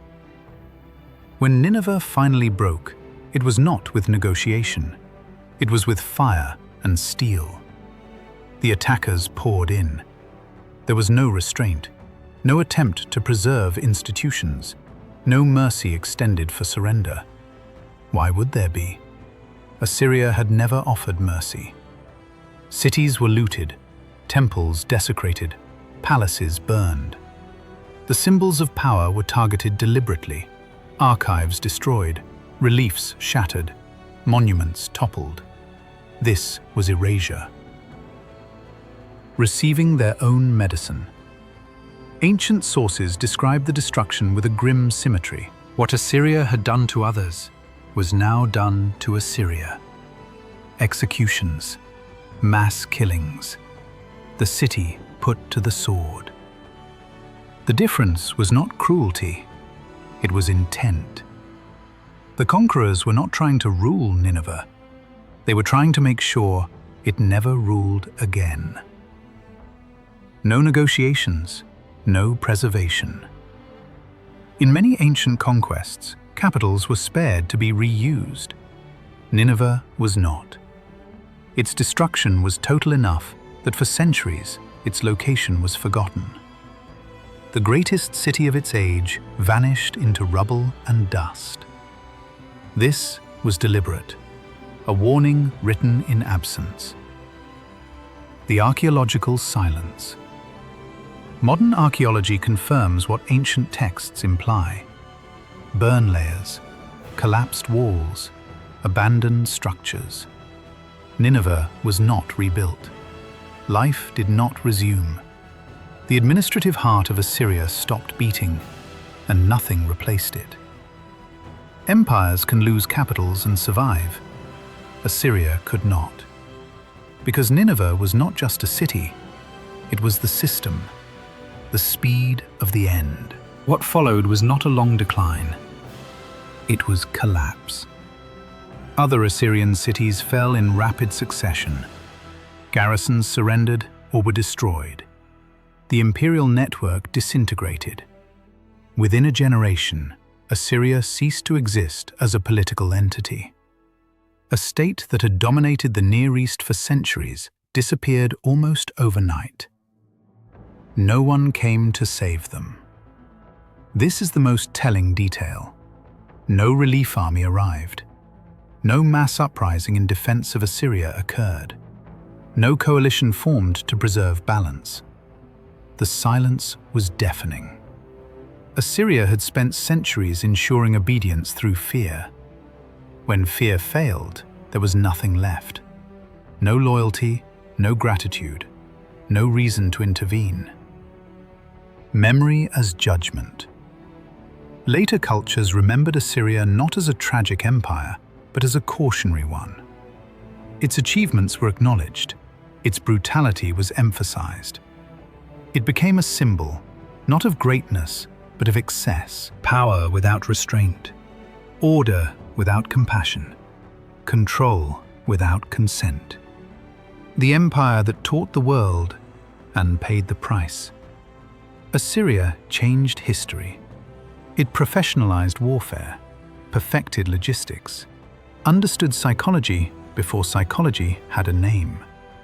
And it proved something else just as important, that terror can build an empire, but it cannot save one. The city that vanished. Nineveh's fall marked more than a military defeat. It marked the end of an idea, the idea that fear alone could sustain order, that cruelty could replace legitimacy, that annihilation could secure permanence. The ruins answered those assumptions with silence. Assyria is gone. Its cities are ruins. Its language fell silent. Its kings are names carved into broken stone. And yet its shadow is everywhere. Because Assyria did not just conquer land, it invented a method, the first blueprint of total control. Before Assyria, empires ruled through hierarchy, tribute, and negotiated power. Violence existed, but it was episodic, a tool used when needed. Assyria changed that logic. They turned violence into infrastructure. Fear was no longer a response, it was the operating system. Every rebellion pre-answered, every city pre-terrorized, every subject pre-broken. This was not chaos, it was design. And once designed, it could be copied. Terror as a transferable technology. Assyria proved something dangerously seductive to later rulers. You don't need loyalty if you have fear. You don't need legitimacy if resistance feels impossible. You don't need love if terror arrives first. Empires that followed learned this lesson well. The Neo-Babylonians deported populations. The Persians adopted mass punishment, but softened it with tolerance. Rome staged executions as public theater. Medieval states used exemplary violence to freeze dissent. Each borrowed pieces of the Assyrian playbook. Not because Assyria was admired, but because it worked. For a while. The psychology that never died. What makes Assyria haunting is not the scale of its cruelty. It's the logic behind it. Assyria understood human behavior with brutal clarity. People don't rebel when they believe rebellion will annihilate their families. People obey faster when punishment is visible. People self-police when fear becomes internal. This is not ancient thinking. It is modern psychology. Terror works not by killing many, but by convincing everyone else they could be next. That principle has never gone out of date. The modern echoes. Strip away the bronze swords and stone reliefs, and the structure remains familiar. Public punishments designed for maximum visibility. Propaganda that exaggerates state power. Executions framed as moral necessity. Dissent equated with treason, impurity, or divine offense. Modern totalitarian regimes did not invent these tactics. They rediscovered them. Assyria showed that fear could be industrialized. The 20th century proved it could be mechanized. Why terror feels efficient? Fear is tempting to rulers for one simple reason. It looks cheaper than consent. Building legitimacy takes time. Negotiation requires compromise. Institutions demand trust. Terror skips all of that. One massacre replaces 100 reforms. One public execution replaces 1,000 debates. Assyria demonstrated the short-term efficiency of cruelty better than any state before it, and many leaders since have taken notes. The fatal flaw Assyria revealed, but ignored. Yet Assyria also proved something else. Fear has a shelf life. It suppresses rebellion, but it also prevents loyalty. It enforces obedience, but it destroys attachment. It creates silence, but never consent. When power falters, fear does not convert into defense. It evaporates. Assyria's subjects did not rise to save the empire. They waited for it to die. Power without legitimacy. This is Assyria's enduring lesson. Power based solely on terror cannot survive stress. It cannot absorb defeat. It cannot recover from crisis. It cannot inspire sacrifice. When external pressure mounts, legitimacy matters more than intimidation. Assyria had none. Its empire was wide, but hollow. Why Assyria fascinates us? Assyria unsettles modern audiences because it forces an uncomfortable recognition. This wasn't madness. This was rational policy. Educated kings, organized administrators, sophisticated logistics. The terror was intentional, not barbaric ignorance, which means the line between civilization and atrocity is thinner than we like to believe. Assyria was advanced, and it was monstrous, both at once. The temptation that never disappears. Every age produces leaders who rediscover Assyria's logic and think, this time it will work longer. This time we will manage the fear. This time we won't collapse. Assyria thought that too. Fear feels controllable until it isn't. Once unleashed, it poisons everything. Institutions become paranoid. Rulers distrust their own elites. Soldiers grow brutalized and unstable. Society fractures inward. The state begins to consume itself. The empire that warned the future, Assyria's true legacy, is not its cruelty. It is its ending. A superpower with unmatched military dominance. An empire feared across continents. A system that seemed eternal. Gone. So thoroughly erased that later generations doubted it had existed at all. That is not coincidence. That is consequence. Why it still matters. Assyria matters because it asks a question every powerful state must answer. Is obedience enough, or do you need belief? Assyria chose obedience alone. History judged the result.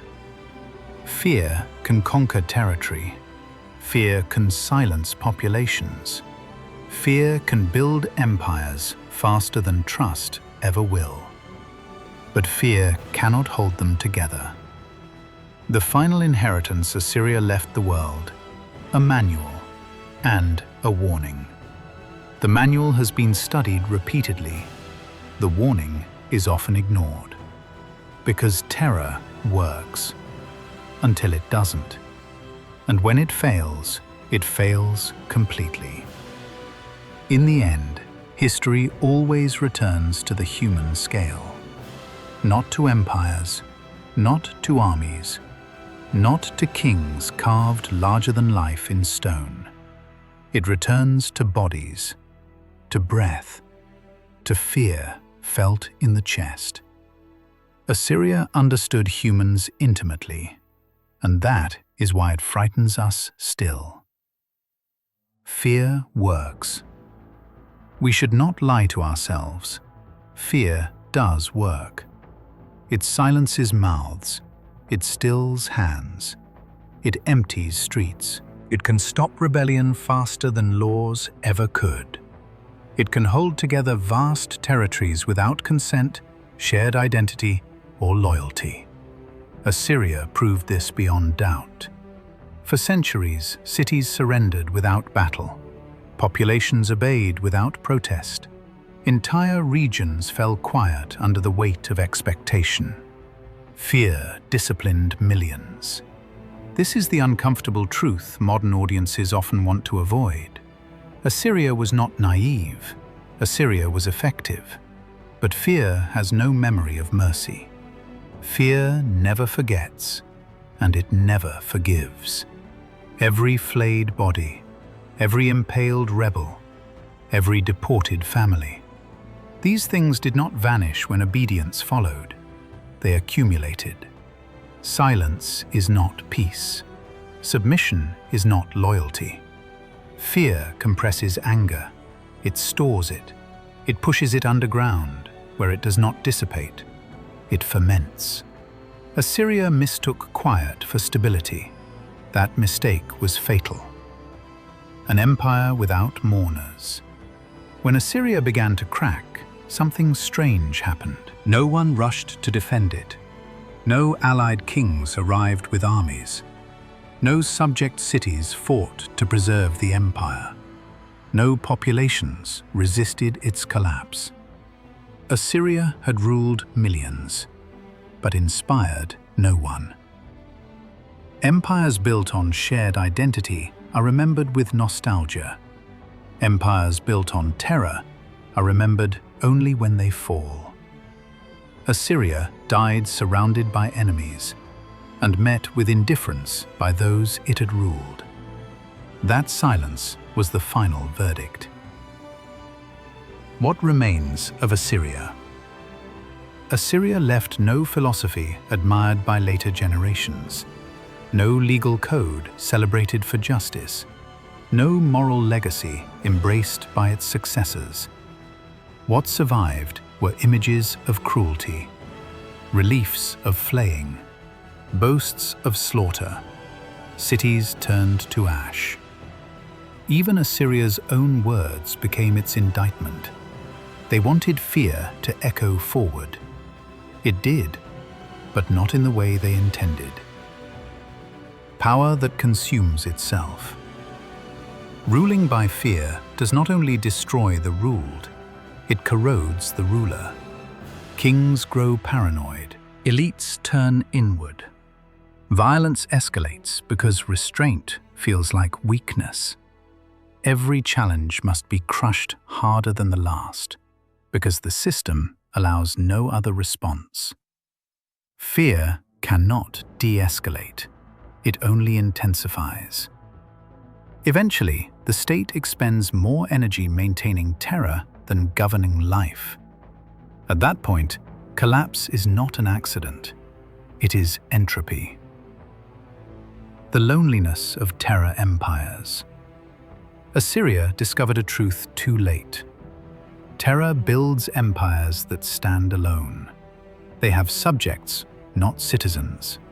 Compliance, not allegiance. Silence, not belief. When pressure comes, military, economic, environmental, there is no reserve of goodwill to draw from. Fear offers no resilience. When it fails, there is nothing beneath it. Why Assyria still matters. Assyria matters not because it was uniquely evil. It matters because it was terrifyingly rational. It demonstrates how easily organization, intelligence, and administrative brilliance can coexist with systematic cruelty. It shows that civilization does not immunize against atrocity. Sometimes it perfects it. The quiet lesson Assyria's ruins do not shout. They sit under dust, broken, unvisited, remembered mostly by specialists. That is the final irony. An empire that wanted to be feared forever is now mostly forgotten, except as a warning. Fear can rule generations. It cannot rule history. The price. The price of ruling by fear is paid twice. First by the victims, then by the state itself. Assyria paid both, and the world keeps relearning the lesson, slowly, painfully, again and again. Empires built on terror die alone, and when they fall, no one mourns them. Only the silence remains.